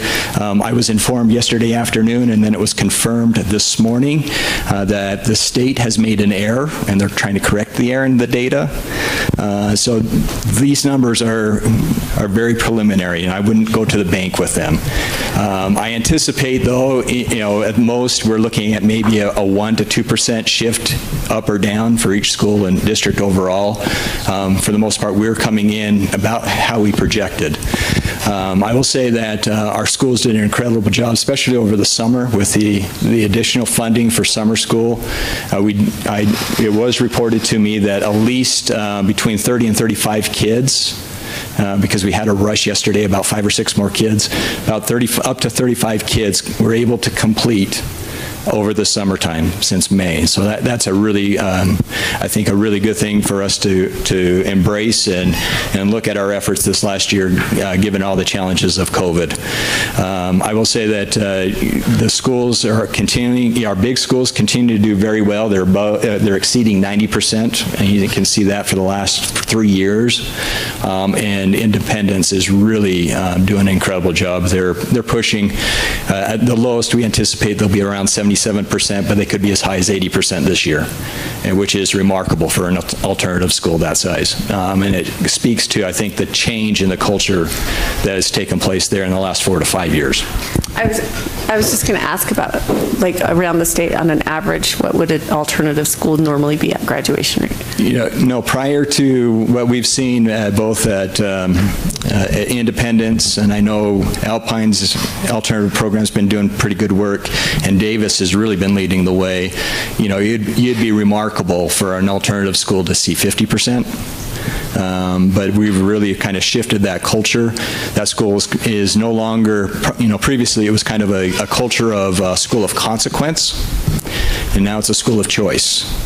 And you're seeing that really in the data. If you look at the numbers behind the curve that I've shared with you, you'll see that there has been a shift in the population of the school, and that can speak to some of the improvement. But what I think is remarkable is, yes, maybe Independence enrollment is smaller, but you're seeing a very stable and high rate at the high schools. So whatever change has taken place has not negatively impacted our big schools. I just want to say that's, Keith, you did this, right? You came in and kind of changed how Independence was run. My brother went to Independence. We considered it like kid jail, where, he had issues. He went there. It was a very combined effort. Mckee was instrumental in it. Getting the right principal to lead it with the right vision was also part of it. Well, So, I mean, these numbers are amazing, so, kudos to you guys. The staff was really, willing to make changes, and Jacob has just really adopted and we're still doing things a little differently than, say, Mountain High in Davis or Polaris in Alpine, but our way is better.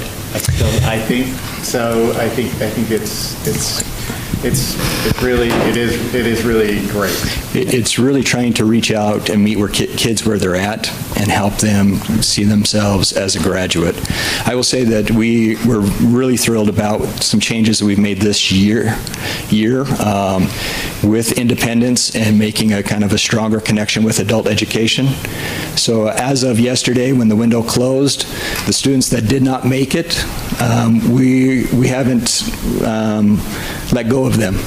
Every school, and Jacob's helped facilitate that, is brought those students that have not finished to adult ed and introduced them to Mckee. So we're trying to build more of a seamless approach to get these kids across the line. So we're not expecting these kids to go into the community and then 5 years down the road come back to us in adult ed and say, oh yeah, I should have earned my diploma. We're trying to say, look, we're going to help you get across the finish line, even if it takes a little extra time.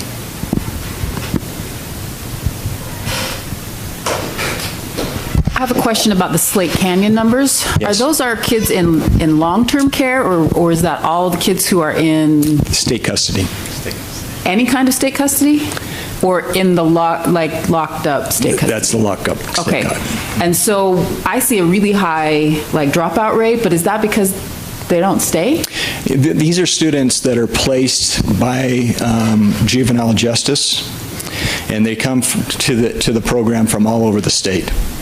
And if I'm not mistaken, Doug may have better information, they may even come from the Intermountain West, but they're placed into the juvenile justice system. We provide the educational services for them at Slate Canyon. so they become our students, Todd?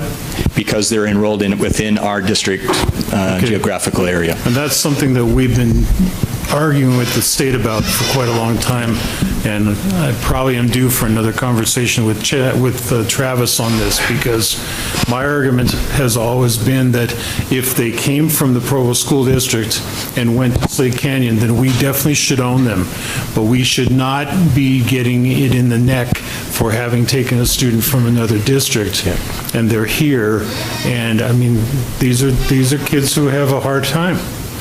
And Oak Springs is similarly situated as the state hospital. Yeah. So, and two things. So basically there are two facilities in the state. There's Slate Canyon and Farmington Bay. Davis certainly can absorb the numbers, but also with the changes in juvenile justice, their population has really, that's impacted the conversation. It used to be a really urgent conversation because 10 kids is a percent but that population, because of the reforms in juvenile justice, has been very different, and so that has changed a little bit of the conversation. It certainly is still a conversation, but they're looking at us a little more like Davis, even though we're not as big, because that population has just gone so drastically down. right, the impact now is smaller. Much smaller, yeah. Okay. Any other questions I can entertain? This is good stuff, Todd. Thank you. Yeah, when are we going to know the official numbers? Likely 4 to 6 weeks. 4 to 6 weeks. And I just wanted to make a quick comment too. I was expecting crazy COVID curved numbers or whatever, and it doesn't feel like anything looks crazy different. Even from last year to this year, I mean, it was a pretty low dip, like a percent, really. We tried to, going back 2 years, we tried to accommodate that year when initial COVID hit. Mm-hmm. And we made some adjustments and were able to accommodate to make sure kids were not unfairly penalized. Mm-hmm. But this past year, our schools have really taken on the task of owning the kids, really trying to see them through, all the way through up until yesterday, up to that deadline. And like I said, we have gone gone past that September 30th artificial deadline to say, look, if you haven't made it, we're still going to be there alongside you. We're going to introduce you to Mckee Wade over at Adult Ed, and we're going to continue to support you. Flat is remarkable this year. Yes. There are That's what I mean, that's huge. That are flat. That's really great. I mean, that's incredible. Is there a Kudos way to everyone. see where the other school districts are at in That'll the come state? out in about 6 weeks. Yeah, at that 6-week point, Okay. all the district rates will be released. Okay, maybe we'll have you do a 5-minute update for us when Certainly. we get the information. Happy to. So, great, thank you. Okay, really quickly, Mark got back to me about East Bay Post High. We have 47 students and 12 adults, just so that's information from before. So let's take a quick break, and we'll meet back here at 10:30? 10:30. So take a quick break, and 10:30 we'll start with number 9. This one we lose you? No. I got another.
then it was just benches.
Karen, are you ready?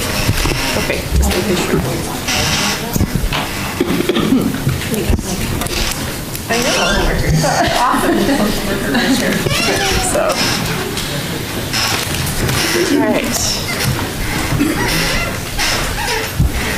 All right, we're going to turn the time over to Doug Finch, our Assistant Superintendent of Student Services, to talk about our Second Steps curriculum and positive behavior intervention and support.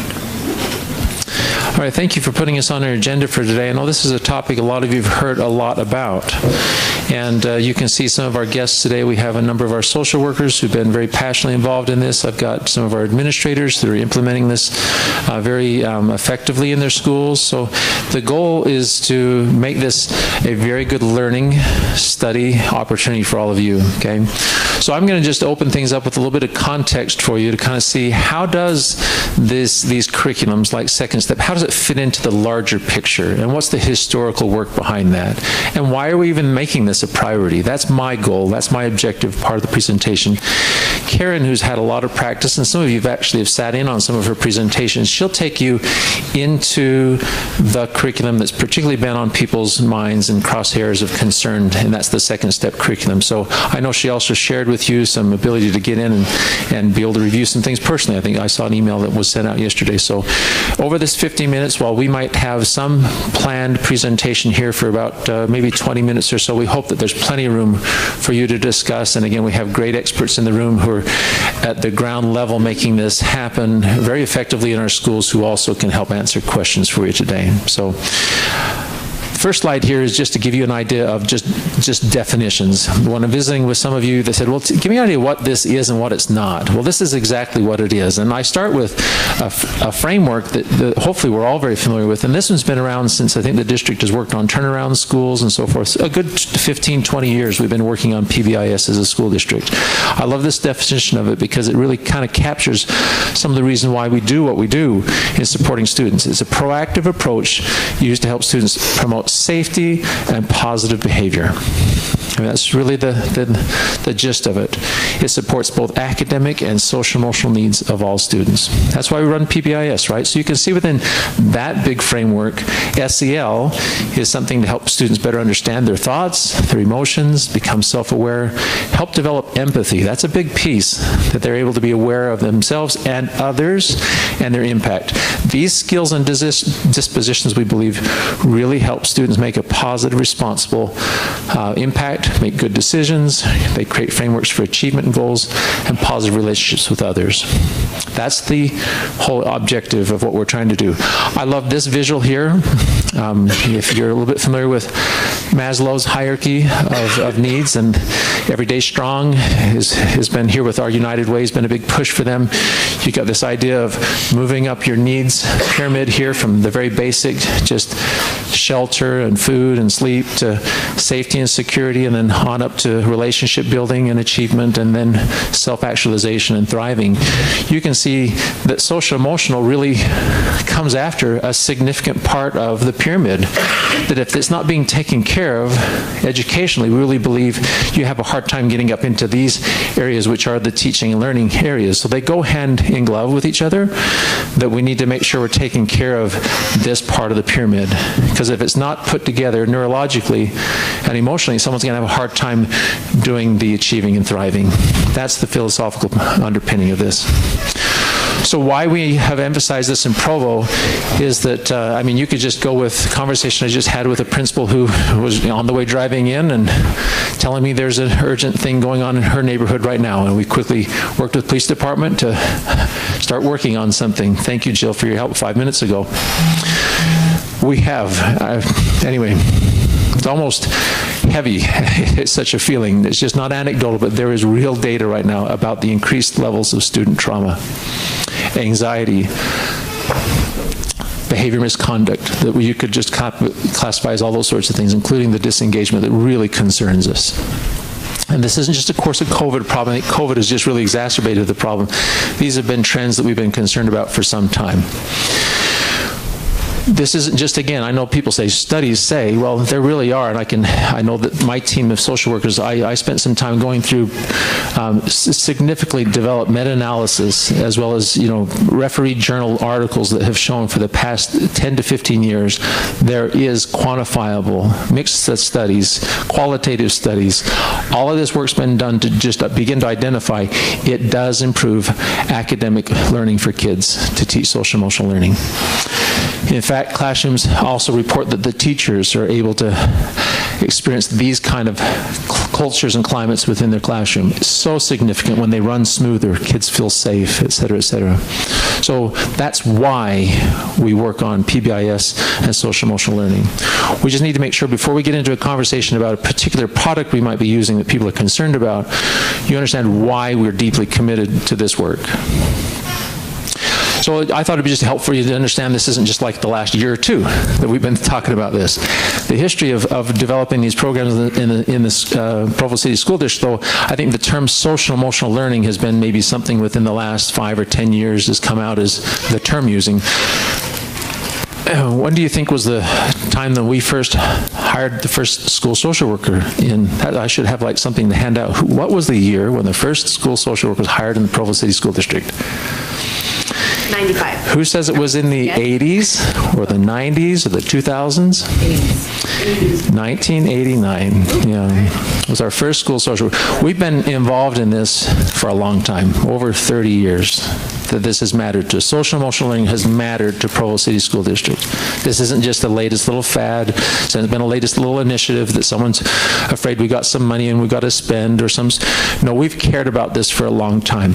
We've been working through all kinds of programs. Some of those, if you wanted to, we create all kinds of Jeopardy games out of name that category and name the program, right? But you can see a lot of work here. You can see the great minds and the great researchers and the great friends and colleagues who have helped us with implementation. You might recognize some of those names. Outstanding individuals who've helped in this work. We've got systems of support that have helped us to manage the data that comes off us, help make good decisions about leading schools and providing support to families through these latest editions. And I got to compliment the two supervisors. Panorama is kind of Todd's baby. He has just really worked hard to make that part of a way that we can see and work with data in ways we weren't able to in the past.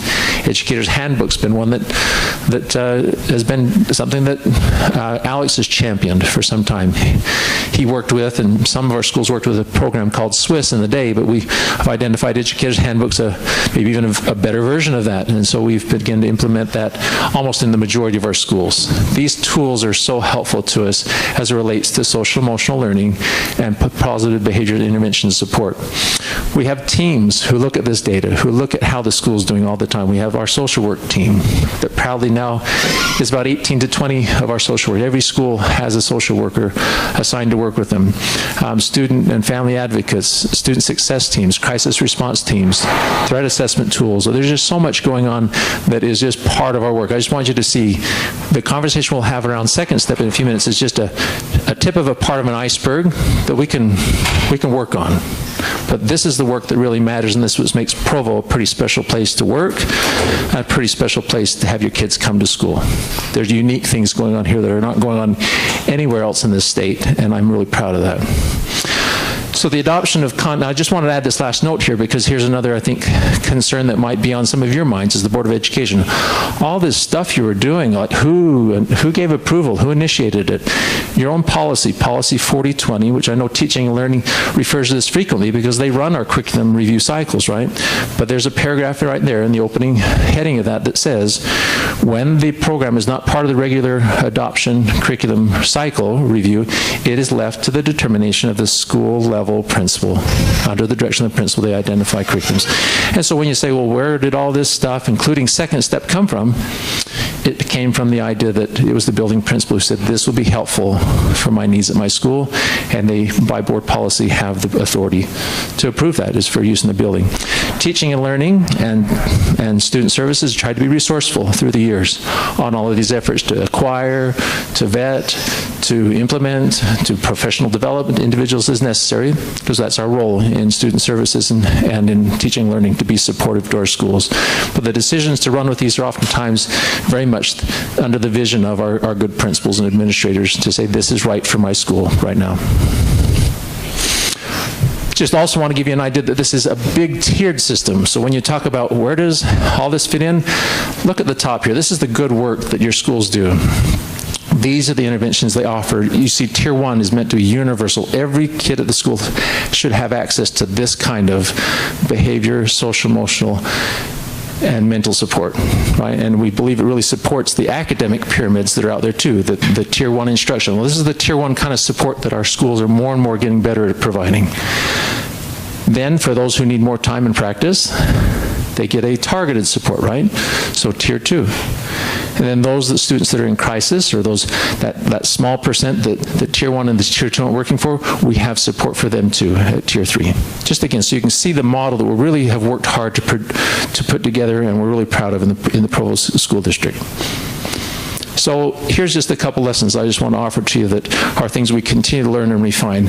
There is, while there's no silver bullet, there's increasingly becoming a body of research around best practice, and increasingly that's being evidence-based practice out there of how we can get results working on these things. You also see that when teachers have access to a curriculum, it can be done, as opposed to them randomly pulling this out of the hat or saying, oh, I saw this really cute thing on YouTube, I'll just show that to my class because I think it'll help them. I think some of the criticism we've been receiving lately about certain lessons, about this and that, the other, they haven't had really anything to do with some of the approved curriculum. They've been kind of out of left field. Some people have been doing stuff. So we like to have a little more fidelity, frankly, so that it can be properly vetted and it's best practice and it's best aligned with the emotional science that's out there about helping students work on this stuff. So we believe these are the reasons and the things we've learned as to why we would say working and identifying a curriculum that is a fit for our classes will work. I just was visiting this morning with one of our administrators at Dixon Middle School, and he said,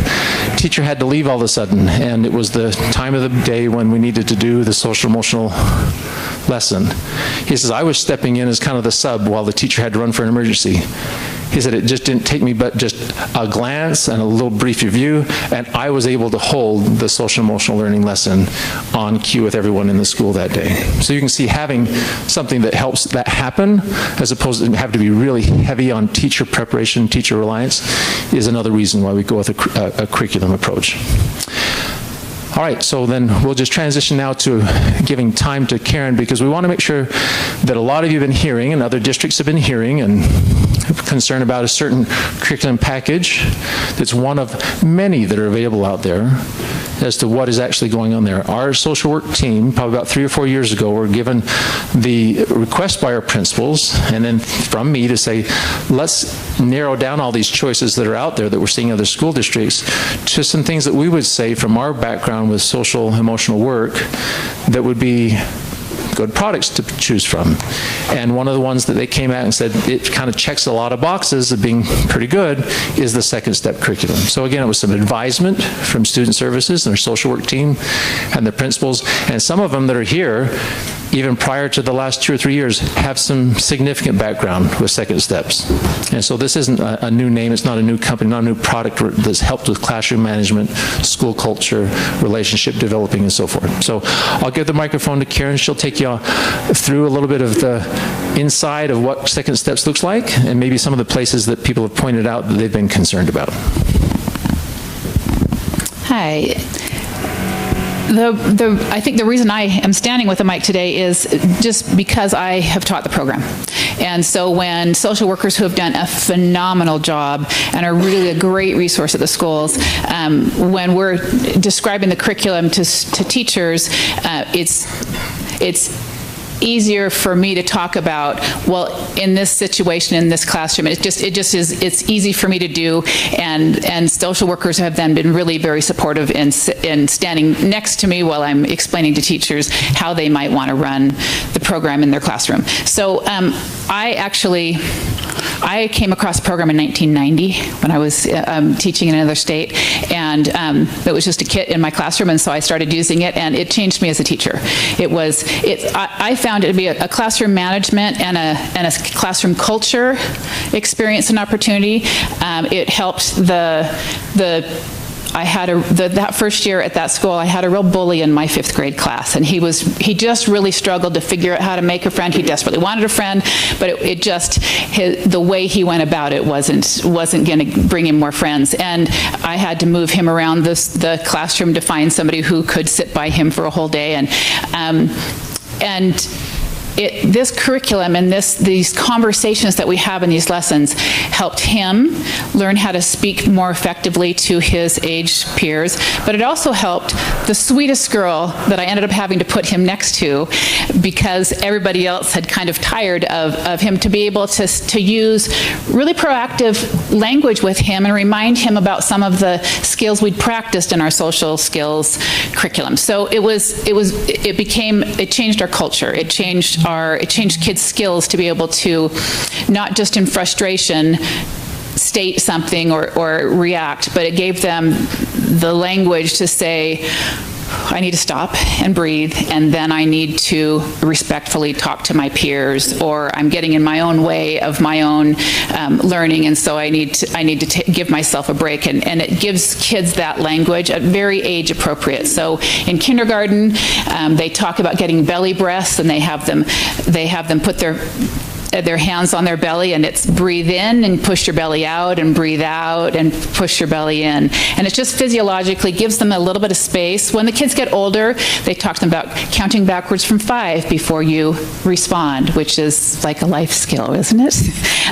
So I'm just going to give you a quick overview of what I show the teachers, as just to see what resources are in there. And then I did give you access. I realized last night, I was like, you know what?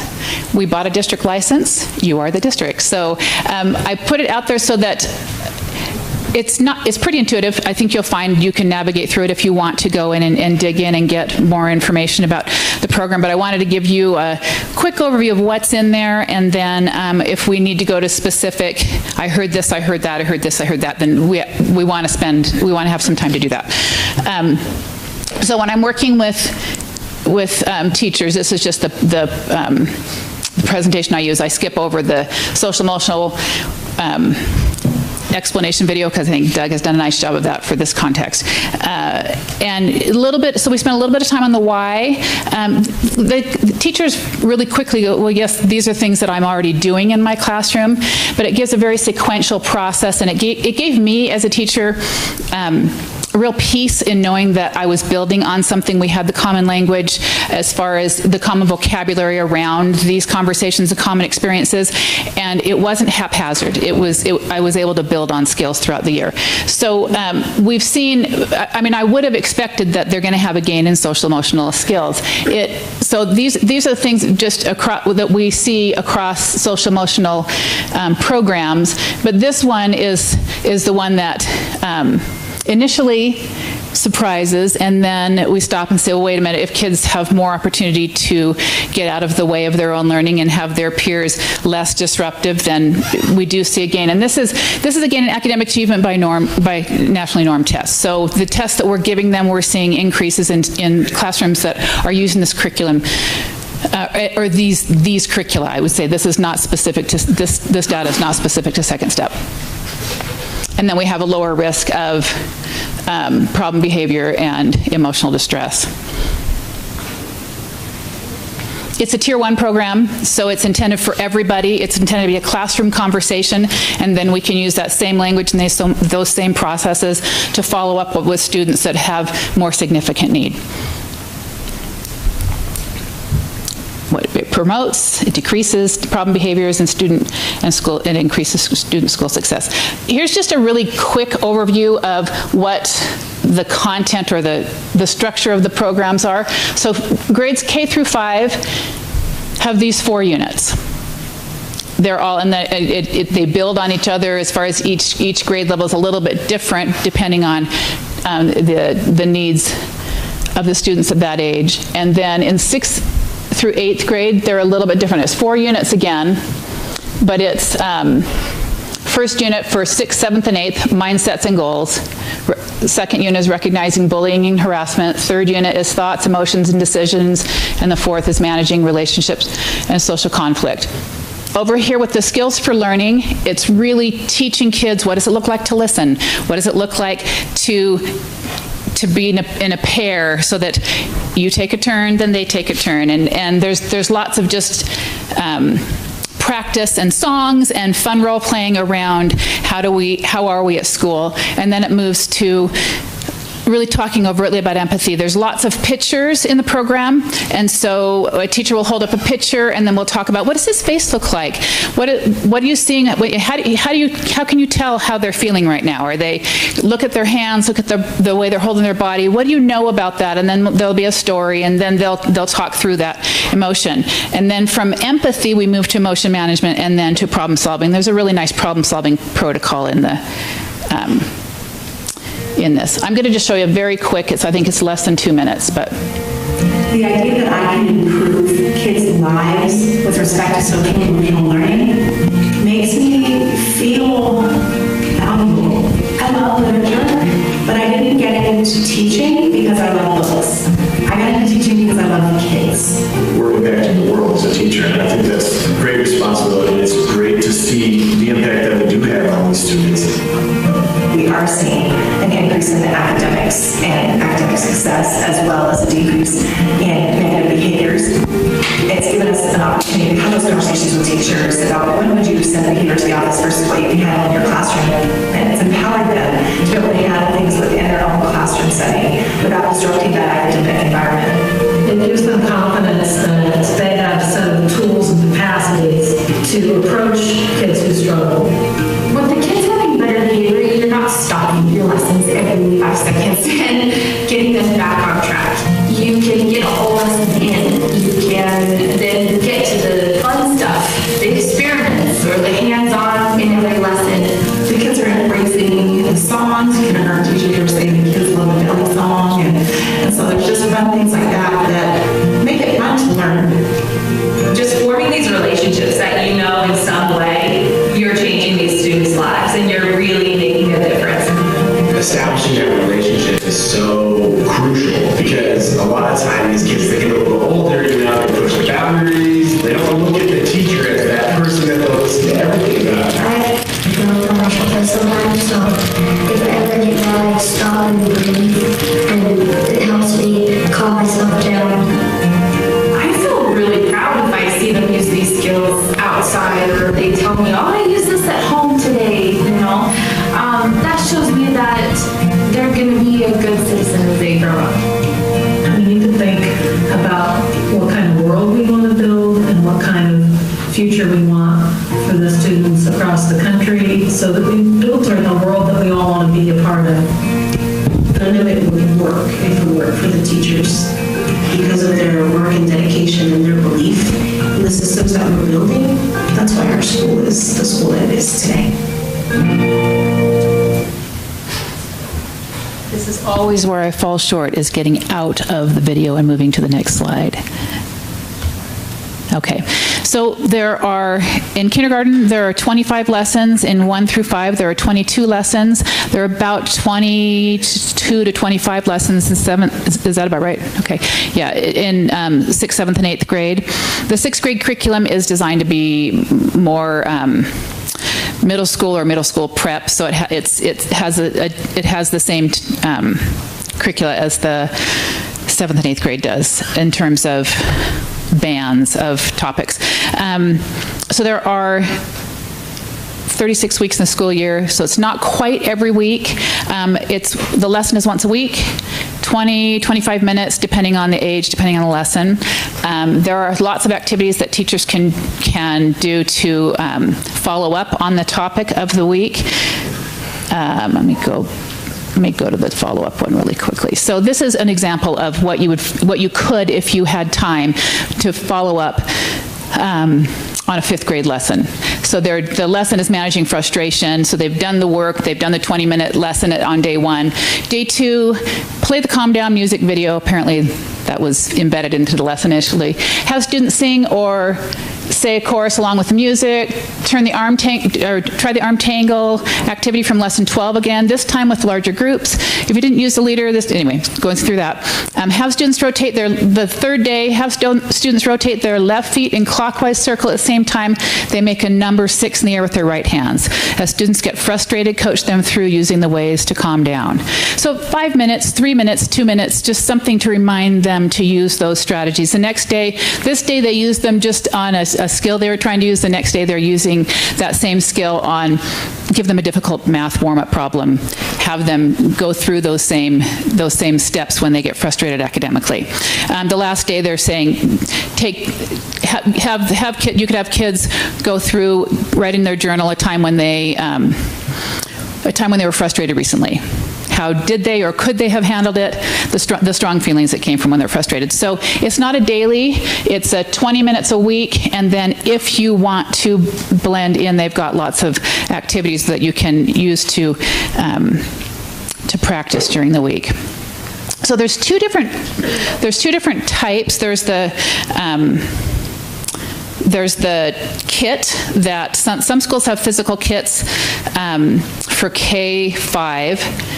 And some kits some schools are totally online. So you're totally online. You've got physical kits. Okay. And you're totally online? We have kids, but we also have online. So teachers are choosing. Gotcha. Okay. Same thing. Okay. All right. So I'm old school because I taught. I brought it when I came back to Provo in 1992. I brought it with me. So I taught it in 1992 in a couple of different schools in Provo. We've had it around a long time. I know that it was at Sunset View in the 90s, 2000s. Mazer's not here anymore, but Second Step still is.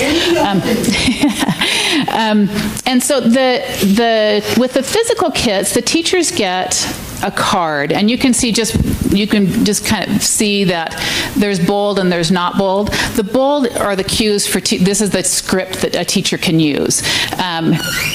Teacher doesn't have to use it, but it just really helps with the preparation. And say this, kids will probably say, and then in the light are what things the students might say or might in ways they might respond. So it just helps a teacher be able to pick up a lesson, look through it, and be successful with it. On the front of the card, so the teacher's holding a card and talking to the kids about a scenario. The kids can see this. So they're seeing some kids, they're seeing something going on, and they're asked, usually we start with, I can't see the name, Ramona and Emmanuel, I don't know. And Ramona, so the kids are looking at, what do you think's going on? How do you think Ramona's feeling? And then, how do you think Emmanuel's feeling? And then we tell them the story, and then we talk through, and then they have some role plays for things that they can do in that lesson. So because they're sequential, the suggestion is to teach all the lessons. And the real emphasis with this company is we don't want teachers having to spend a ton of time with prep. We want them to really engage with their students. And so it's one of the things we love about it is that there's days, like we're talking about at Dixon, and there's just days in a teacher's life where glancing at something is as much time as you have. And to be able to have kids in a flow and spend the time that you need to get ready and to have a successful lesson.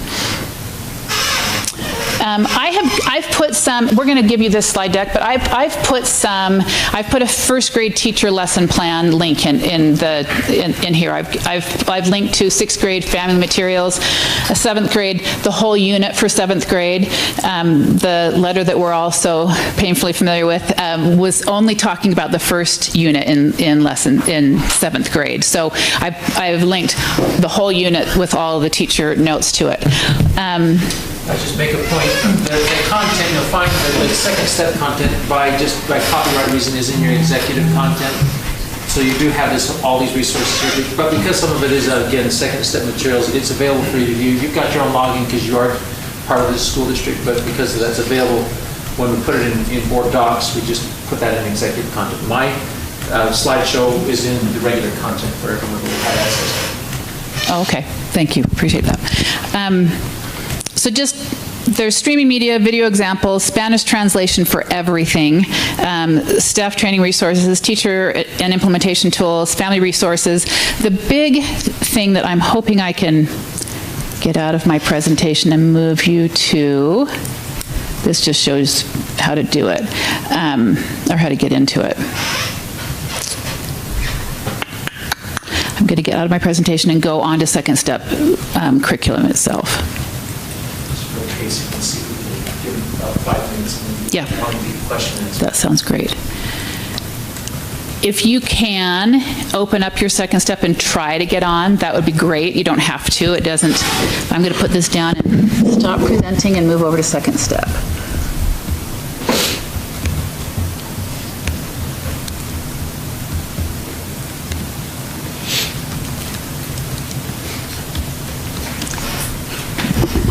The curriculum that I'm going to show you is the online version. If you want to see the physical kits, stop by a school anytime. They're pretty fun to go through and look at.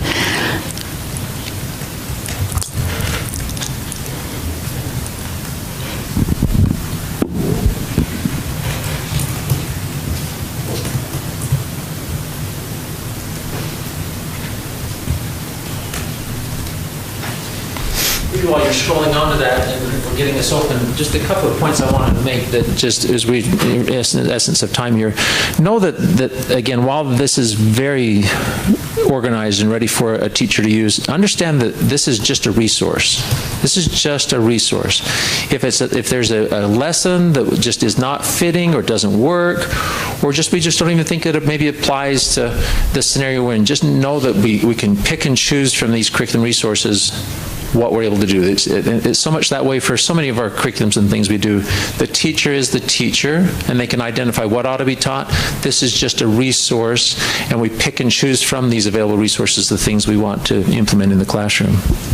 Yeah, thank you for saying that. That's we rely on our teachers to make good decisions, and we give them great resources and then rely on them to make good decisions.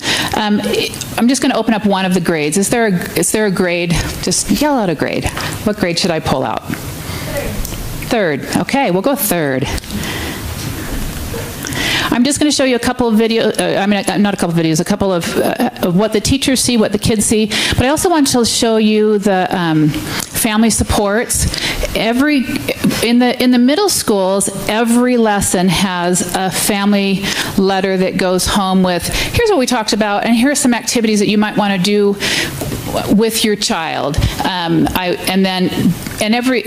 younger grades have, it's not every lesson, but there's probably 15 or 20, something that goes home. So if there are 22 lessons, I would say there was an average of 20 or so parent notes that go home.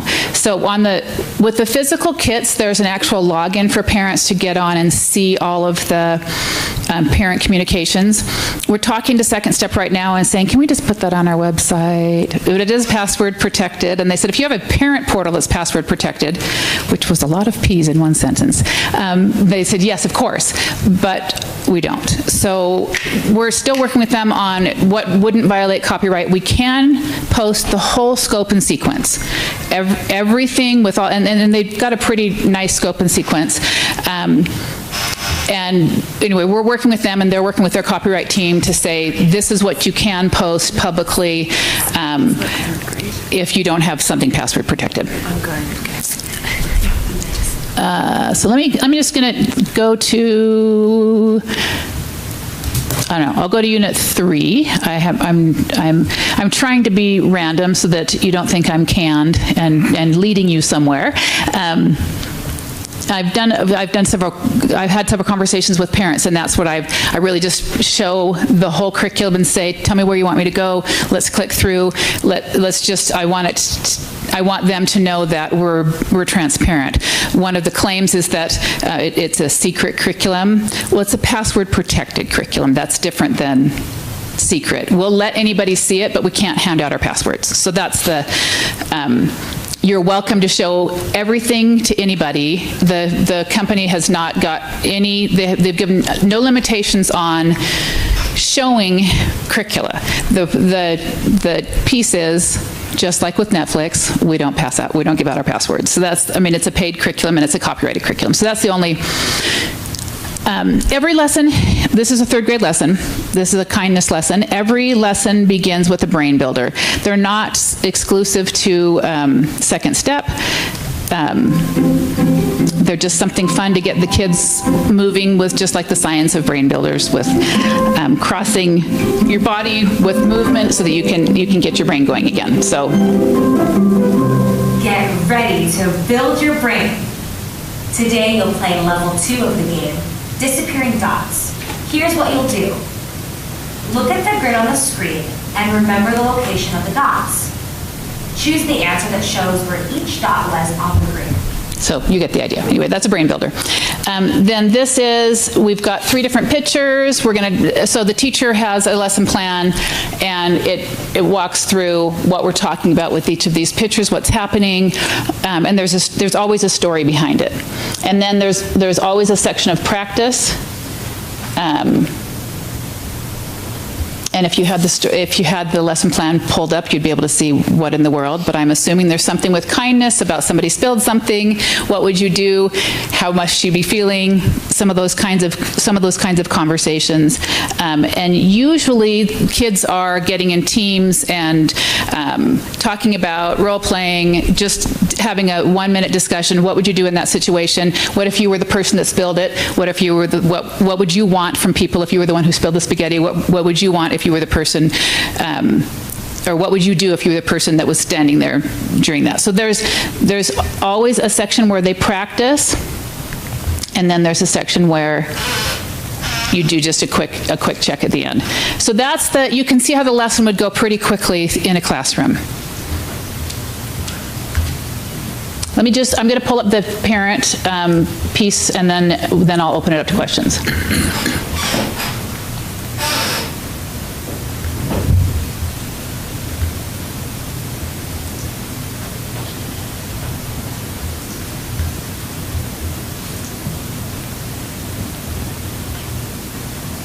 They're really intentional about making sure we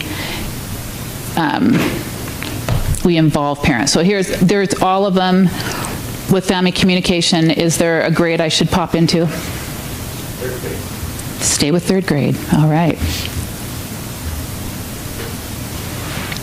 So Unit 1.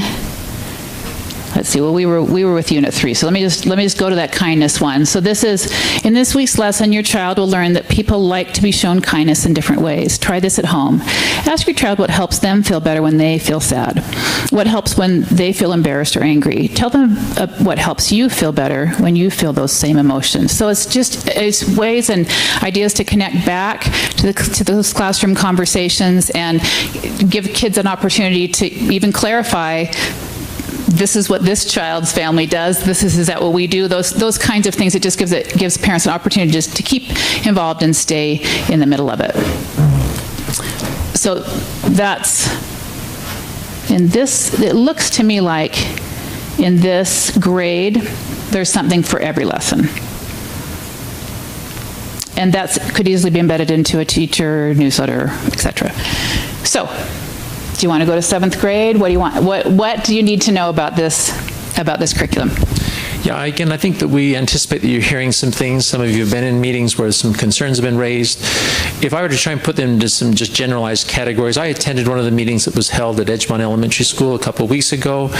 And again, I think as a category of concern that you may be hearing as well is that this perhaps disagreement with either just small portions within the curriculum, a theme that came up that maybe doesn't align with either what they feel as a family, a personal, maybe even a political norm that they have.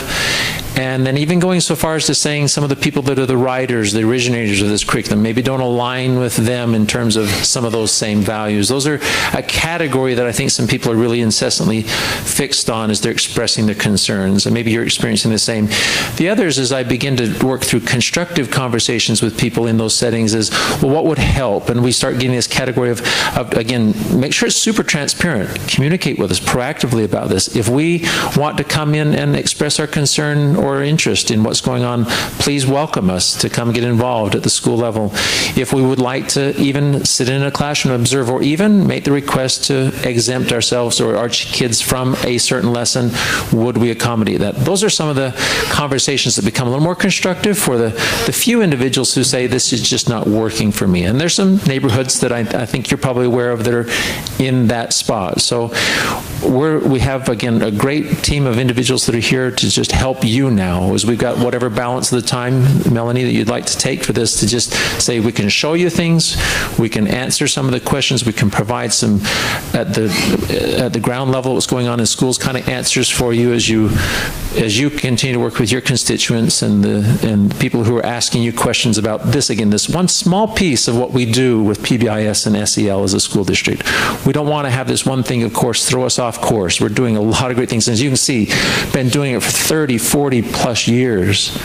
But if there's a need to do something to correct a course or better communicate with our public about it, we'd like to, again, work very closely with the Board of Education in managing this moment. So, Melanie, how would you like to move forward?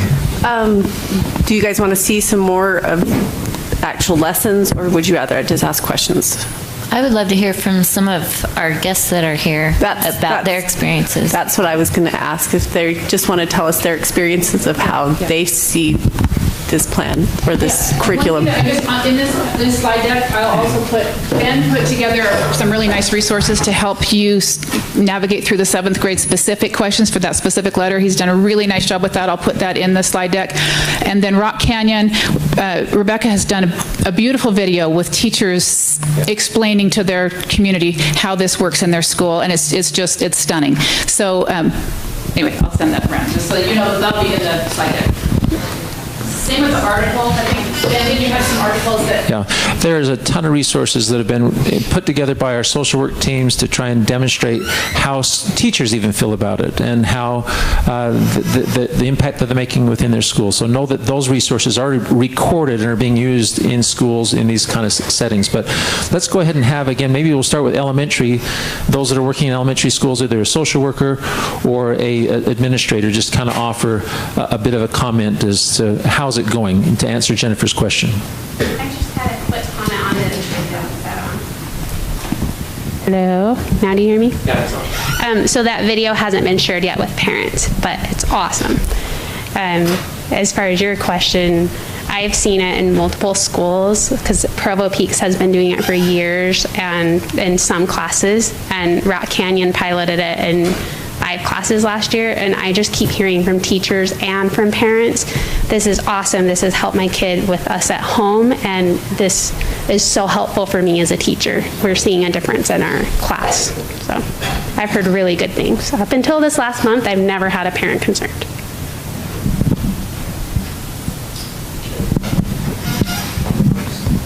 Yeah, I can comment from Timpanogah's standpoint. I feel like it's very valuable, of course, in many ways.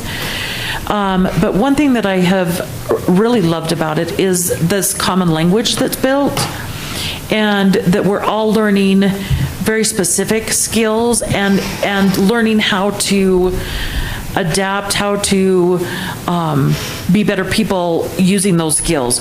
So oftentimes as principals, we are given the opportunity to work with some of the students who might not have used those skills. And they come to our office, and I try to explain to the students that I'm not there to punish them. I'm not, that's not what I'm about. But that in the classrooms, they might learn math and reading and those kind of things. In my office, we learn how to solve problems. We take this a step further. And I can use those same verbiage, that same vocabulary, those same skill sets, and walk through a student in a very specific way in an experience that they have just had, and it becomes a very valuable teaching moment to reinforce those skills, and the student then can reflect back and say, oh yeah, this is where I went wrong in that particular situation, and know how to make it better based on something that they learned in class as a whole class. Does that make sense? It's very valuable for me as a principal, as well as my whole school, knowing it. Perfect example again of just the tier 1 being supported by tier 2 right there. That's the alignment you just saw right there. Perfect. Well, and I just wanted to share, I am one of the people who taught it way back when the cards were black and white, like, before there was color. And as a teacher, I really appreciated just the context they would give for us to just pick up that card, and I didn't have to do a lot of searching for materials and different things, and it gave me a scope and sequence that made sense to help kids speak to their feelings, and it also provided such a nice opportunity for classes to bond as well. And that's something we're seeing right now, is that the teachers are having this context for kids to speak in productive ways about feelings, about solving a problem that maybe the class is having, and kids are feeling more comfortable sharing their challenges. And I think we know our kids have suffered emotionally, socially, over the last few years, and we're seeing, the effects of that in very negative ways. And so to have this productive opportunity for kids to speak to how they feel and to see their peers react and be able to say, I've felt that too, or this is what I do, or, whatever it is, especially in some of our upper elementary. And then our music teacher, who sees all the kids in our school, stopped Logan, my social worker, and just said, I don't know if this is you or if this is who, but kids who have not engaged in the past, they kind of like, don't talk to me, or would scowl or whatever, who have struggled, are now initiating engagement. Hi, Mrs. G, how are you? Like, they are also learning how to socially interact in ways that they're feeling comfortable about, which is what I think is a beautiful thing, just such a beautiful thing. And it's a piece of a very, like Doug said, it's a piece of a very important system in schools that we're trying to implement PBIS, we're trying to do this, but the true power is when a teacher has a tool that they can use in the classroom, and it's not, they have to go to Mrs. Franklin's office to solve a problem. It's they're doing it. Yeah. Like, it becomes more tier 1. Yeah, perfect. Again, the idea that everybody has an ownership. This isn't just a social work program dealing with kids in their offices when they're in crisis. This is the explicit instruction up front that's developing skills universally. That's the step we've taken, and it is powerful. Jill, if you pass the microphone maybe down to Ben, I'd love to hear a little bit on the Centennial story. When the middle school is got a unique perspective on this, as they've come on board. I think Centennial's been really thoughtful, and then we'll have Dixon here with Tommy maybe make some comments as well. Yeah, we've been working for a while to try and have more curriculum, especially for our teachers to teach. If you see the research, those teachers have a relationship with kids. We have a plus time where it's like a homeroom each 4 times a week, and they have that relationship with the students, and if those teachers teach this stuff, they have a better connection. I can't have that connection with all 1,200 students at a school. So having a curriculum, and the research shows it as well, by the teachers really helps. So we've been looking at stuff for a while. 2 years ago, we bought a couple of classroom licenses, and we had teachers testing it. They really liked it. We even talked to our community council, and we're going to buy it through our trust funds this year. So it was a plan that we've been working on. I think last year we took a break because there's way too much going on to add a new curriculum. But we were working on this as well, just on our level, and then noticed the district and other people are working on it too. We've had some of the teachers or parents that have been worried. They read a letter and they see some keywords and they get really freaked out. But we've had 3 parent meetings. Almost every single parent goes away okay with the curriculum. Once they see the curriculum and what they're teaching, like, yeah, my kid needs that. I'm glad you want to teach that to my kid. We've also told the parents they can opt out of it for any of them that want it, and we want to make sure we're transparent and tell them what we're teaching. But overall, this kind of stuff really helps those kids that need a problem solve. I have a lot of kids with anxiety this year, a lot of still family issues, and it's hard that some of these parents come in and they don't see all the troubles and the kids that need more problem solving skills. They need more ways to express their emotions and work things out with their peers. And so that's the need we see, is working with the kids one-on-one in an office and trying to push it out to help all the kids, because there's a lot of kids struggling. Yeah, so is this on? At Dixon, we started using Second Step about 3 years ago, and we initially used it as kind of a Tier 3 resource. We identified some students that we thought would struggle significantly making the transition to high school. And so we taught it in that class, and what we saw is it developed a really strong community with the students in the class. It was easy to teach for the teacher. She could pull it up and teach it.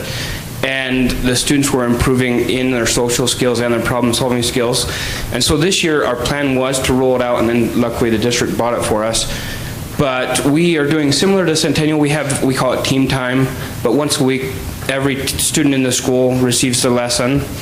And kind of like the elementaries, we've seen that it allows us to reinforce a common language as we're meeting with students that have struggled in their decision-making process. And it allows students to learn how to cope with really strong emotions. We have students that I meet with in my office that maybe they go a couple of days without even talking to a parent. And when they do, the emotional responses that those parents exhibit is not a positive example. And so it gives us an opportunity to talk through what that looks like and how we can respond positively. So it's like they've said, it's a piece of the puzzle that we're using at Dixon, but it's, in my experience, has been very positive.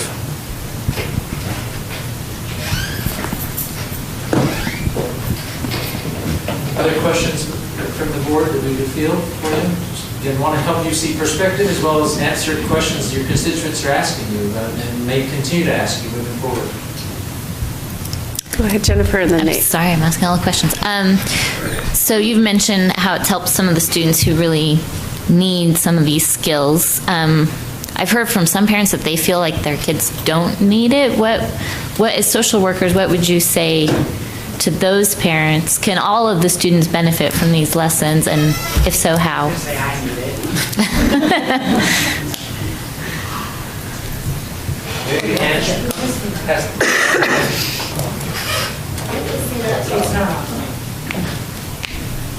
I would just say that all students can get better, and if they have more practice, and if they have, again, that common language, it helps unify. And I don't think anyone's perfect at all of the things that Second Step is teaching. I had a parent at my school just mention that sometimes, I mean, they're teaching these skills at home, so they feel like their child is great, but sometimes their child listens to somebody outside their home better than they do their parent, and it's another voice just saying the same thing that the parent is saying.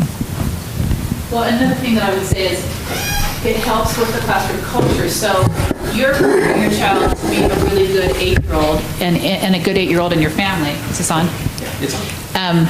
But there's no real preparation out there for how to be an 8-year-old with 20 other, 25, 30 other 8-year-olds. And there's the kids who are having a hard time controlling their behavior, and then there's the kids who are having the consequences of being with the person that's having a hard time controlling their behavior. So to have the common language on both sides with what's a respectful way to say, knock it off. At home, you can say knock it off, and your kid and your siblings have to be okay. So there's that part too. we certainly respect that our families are doing great work. We want to work with them. And there's a lot of great individuals.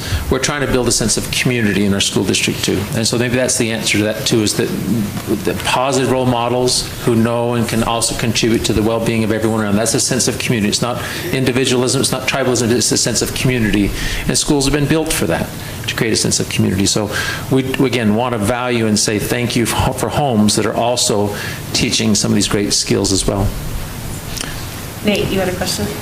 Yeah, I think in the thing it said that grades improved about 11%. And have you seen that? Is that one person improves 100% and then everyone else pretty much stays the same? Or is it gradual increases for everyone across the board? I know that you guys didn't do the study. I'm just wondering how the effect plays out for all our students. I did my dissertation, and some of the studies that were cited up there I read and studied because it was part of my dissertation. So the answer to that is, from what I remember, which was a few years ago, it was like other things. So there were increases. Some kids had more increases than others, but that was a pretty steady. It's not like some kids really did very well and some kids did not. So it's somewhere in the middle. Could be. Does that answer your question? Yeah.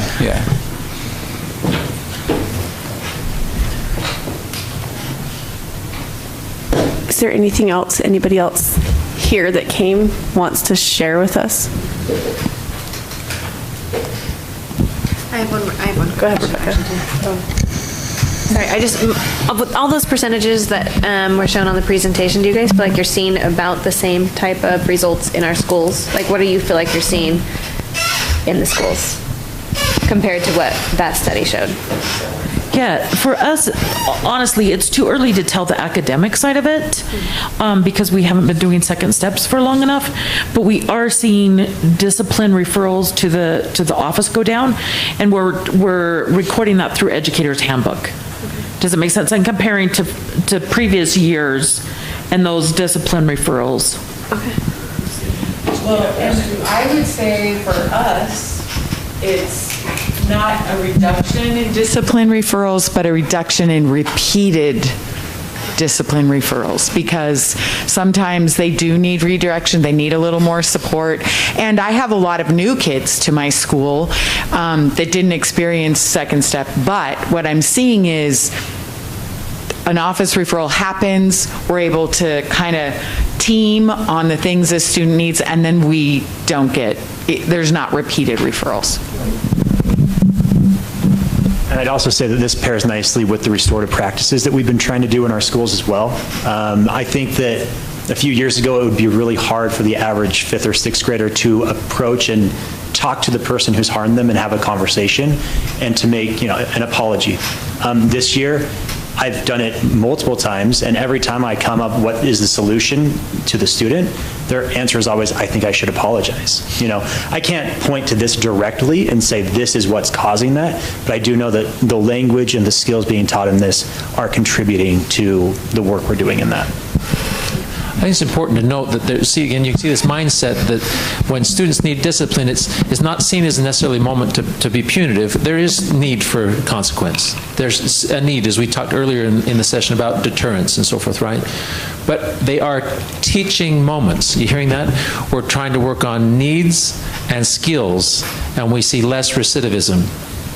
That's the moment that I think is like this cusp that we're kind of crossing over the threshold with our PBIS and SEL work.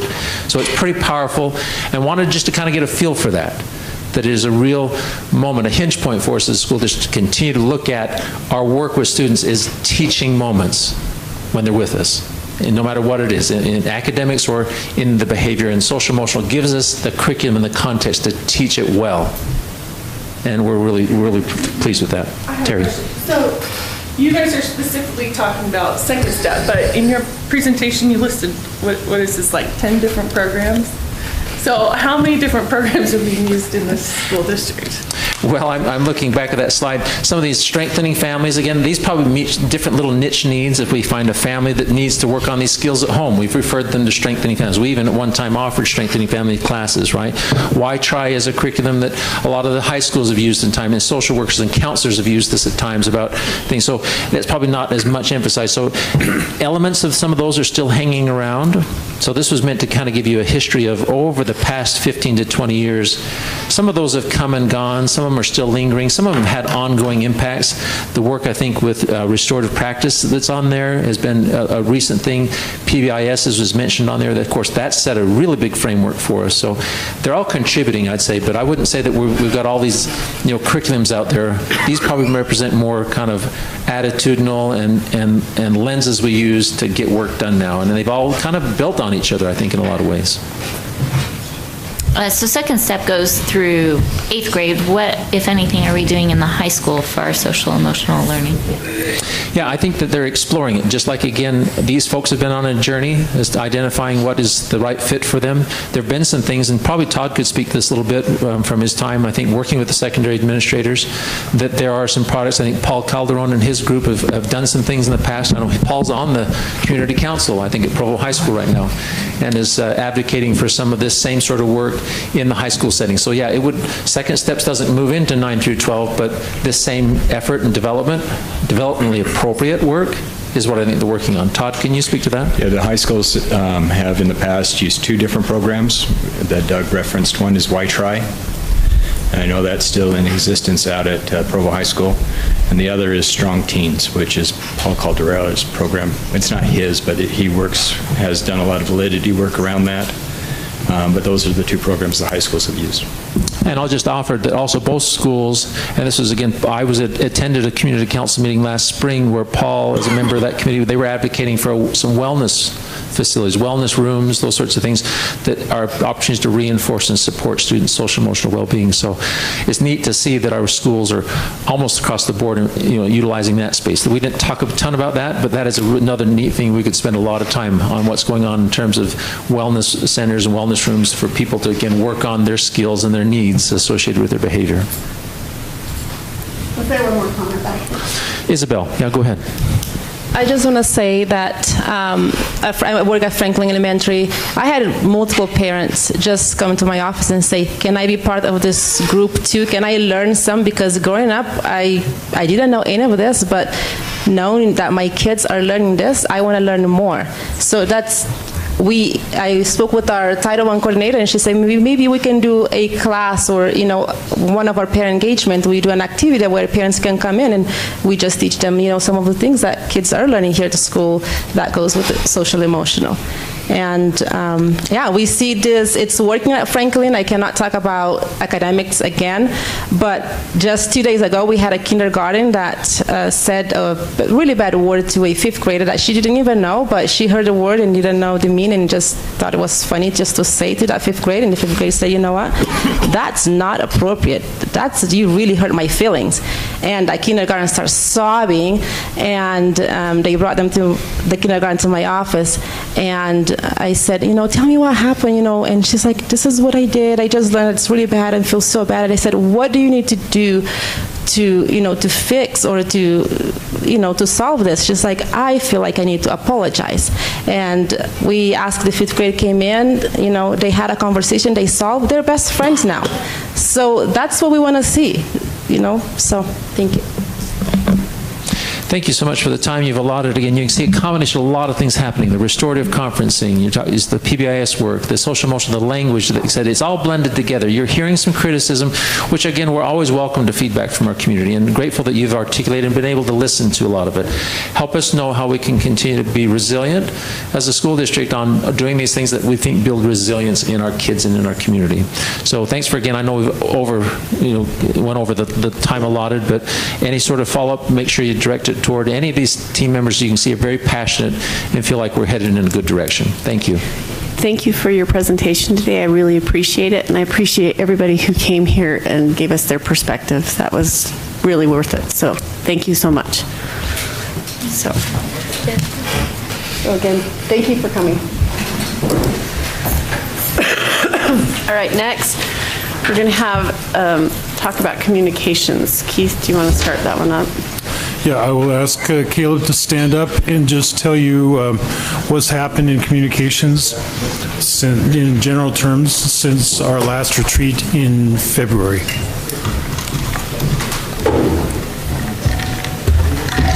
It's freezing. I know, it's so cold.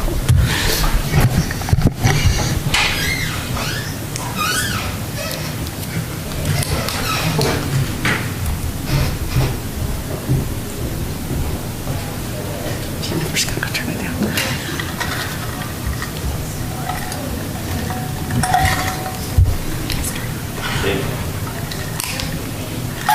Is that on now? Okay. So really quick, I just wanted to go over a brief update of kind of what's happening in our communication department, especially since we've hired additional people earlier this year. If you'll remember, in February is when we hired our social media marketing position. We ended up hiring a new social media specialist in May when our previous one left for another position.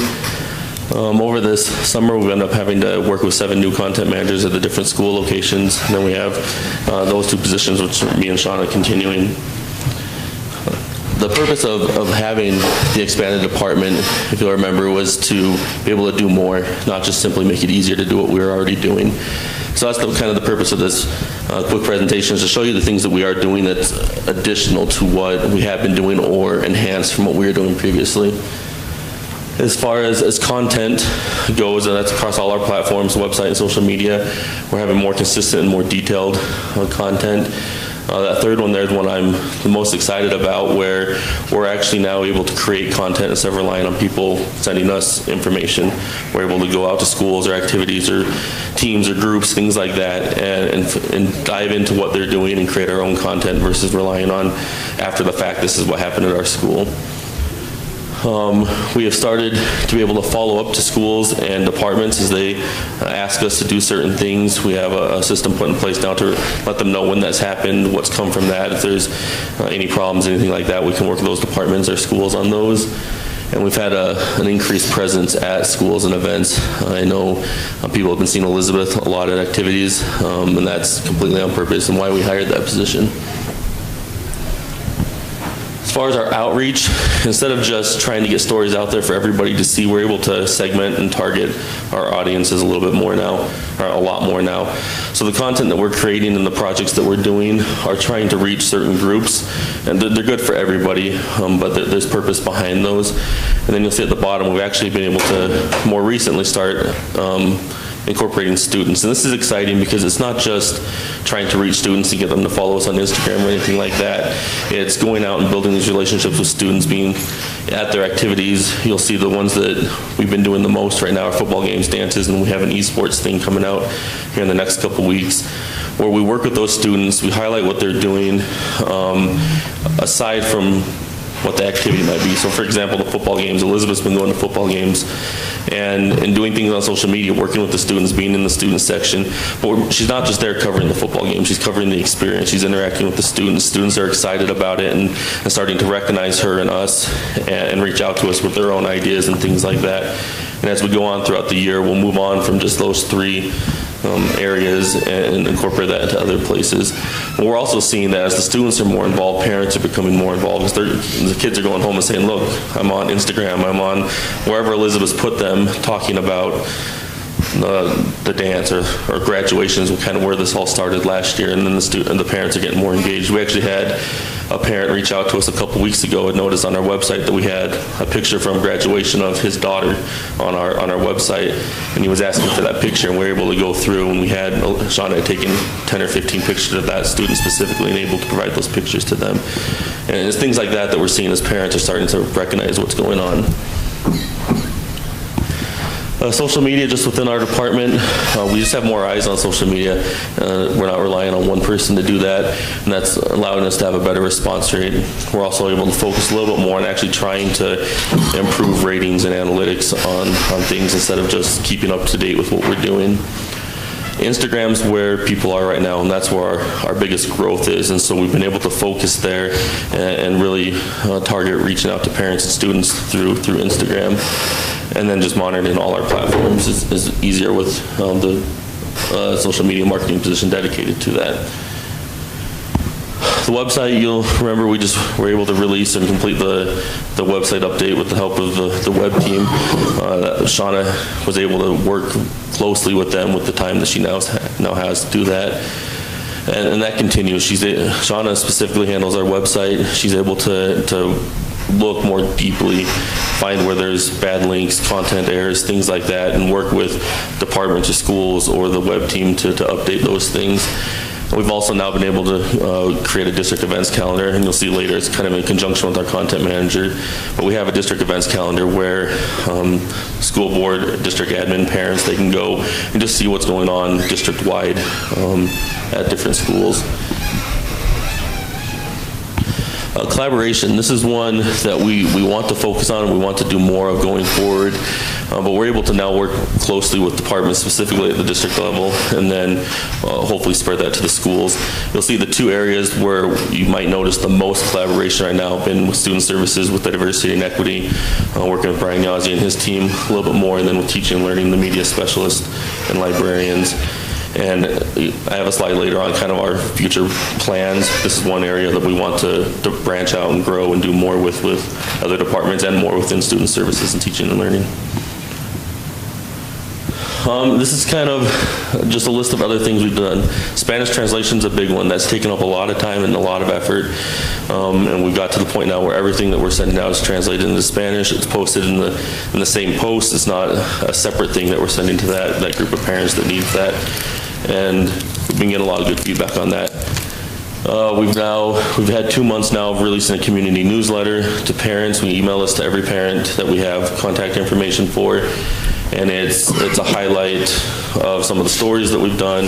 We work specifically with business office to always have kind of a financial update, whether it's bonds or whatever Derek or his team thinks is most important at that time.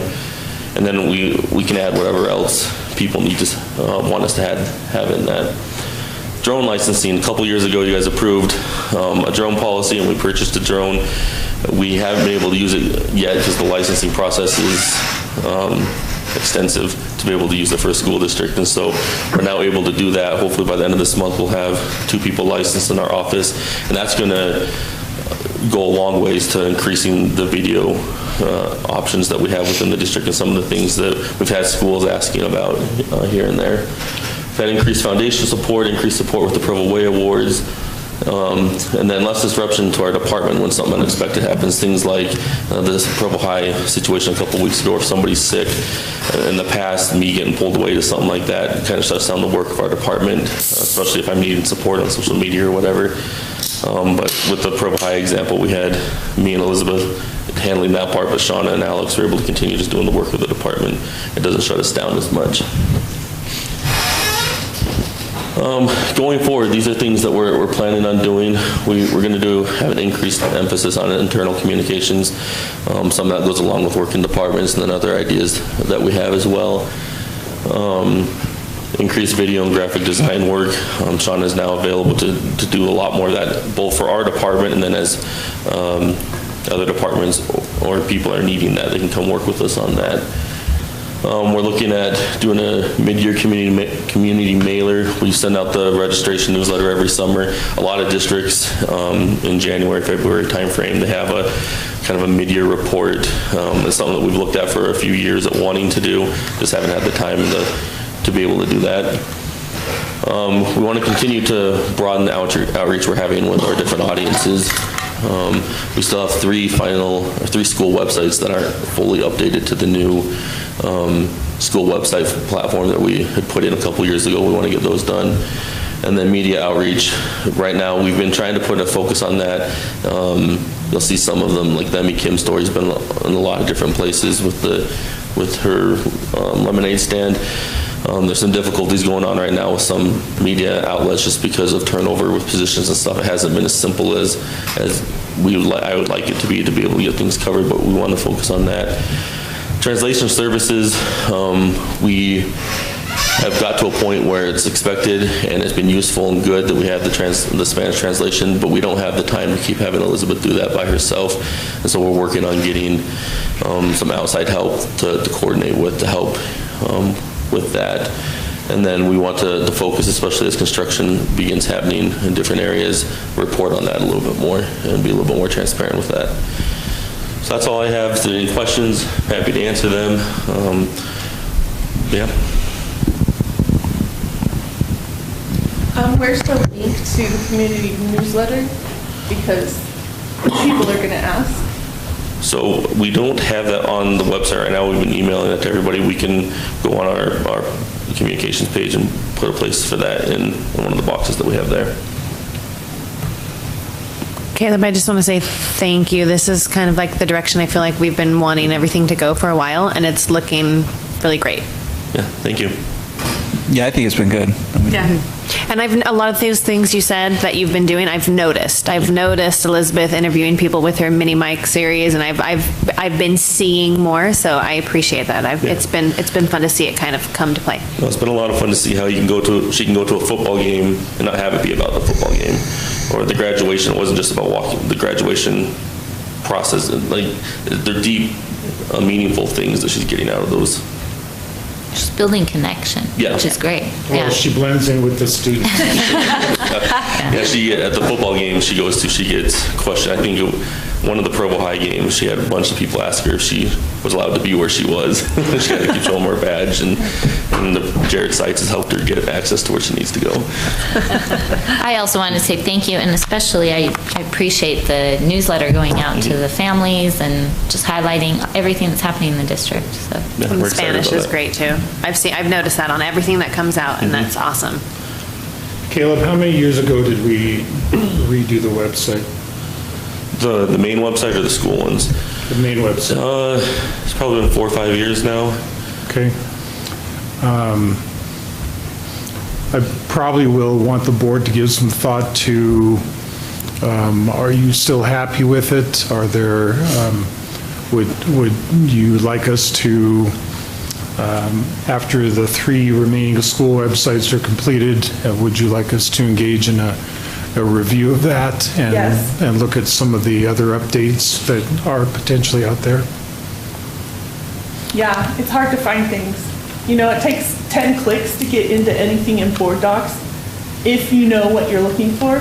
So, yeah, it needs to be more accessible to be able to find our agendas. Right, it should be a one-click on the front page of the school district's website. Make it much easier for people to find things. And also, one thing I noticed was the financial report from last month, where'd it go? It just disappeared. There's no access to it if you know how to find it. Like, there's things in Board Docs that have just disappeared. Things need to be super easy to find, one click on the front page of the school district's website. Otherwise, we keep getting questions. Where's this? Where's that? Where's that? What about this? I'm like, well, it takes 10 clicks to find stuff. I realize that's forever. So I do appreciate this. Sorry, Terry. The small changes that were just made, like on the main page, I think that is great and makes a huge difference. But I do agree, sometimes as a parent just trying to find something on the site we can work on. So I think if we could have sort of a standard package of, so part of it is Board Docs is run with JavaScript and it doesn't give a click to any particular page. And so it's terrible. But it's a great compliance tool that I don't think we want to abandon for all the state, all the other things that we have to have. But if we could have sort of a standard package of things, like go to the from Board Docs, create a PDF and have a link where this is the last 3 months agendas. Do you know what I mean? Yep. Or chronological search. Yeah. Something like that. We can look into something like that. I'll work with And also copy, I mean, when you go to the actual thing you find in Board Docs, when you try to copy and paste, here's the link to this, and then share it, it's not shareable at all.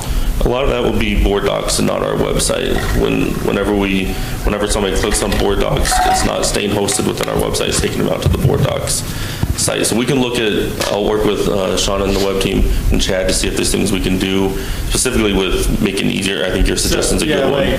Especially current, and then, navigate, for more information, navigating Board Docs, how to do just that overall. We can definitely look into that and figure out a way to try to marry the two a little bit better. So one of the things Gina and the parents brought up at the Provo High School Community Council was better communication during lockdown. the kids, like Gina said earlier, the kids are telling them there's blood and blah, blah, which there wasn't. Yeah. The kids are telling the parents stuff, but then, we need to have some kind of better communication, coordination with the police department. And that's something that I've talked with Doug about in the follow-up from that. In this specific situation, 10 minutes after I found out about it, I got a message out. There's that time in between, whether it's working better with the police department or somebody at the school, there's things that we can do on that. And Doug and I have started looking into that a little bit and talking about that. All right, if you have other suggestions, send them to Keith, and then he can let Caleb know. So, all right, any other further questions? Thank you, Caleb. Thank you. All right, do we have a motion to adjourn? So moved. Okay. All right. So Let's grab lunch.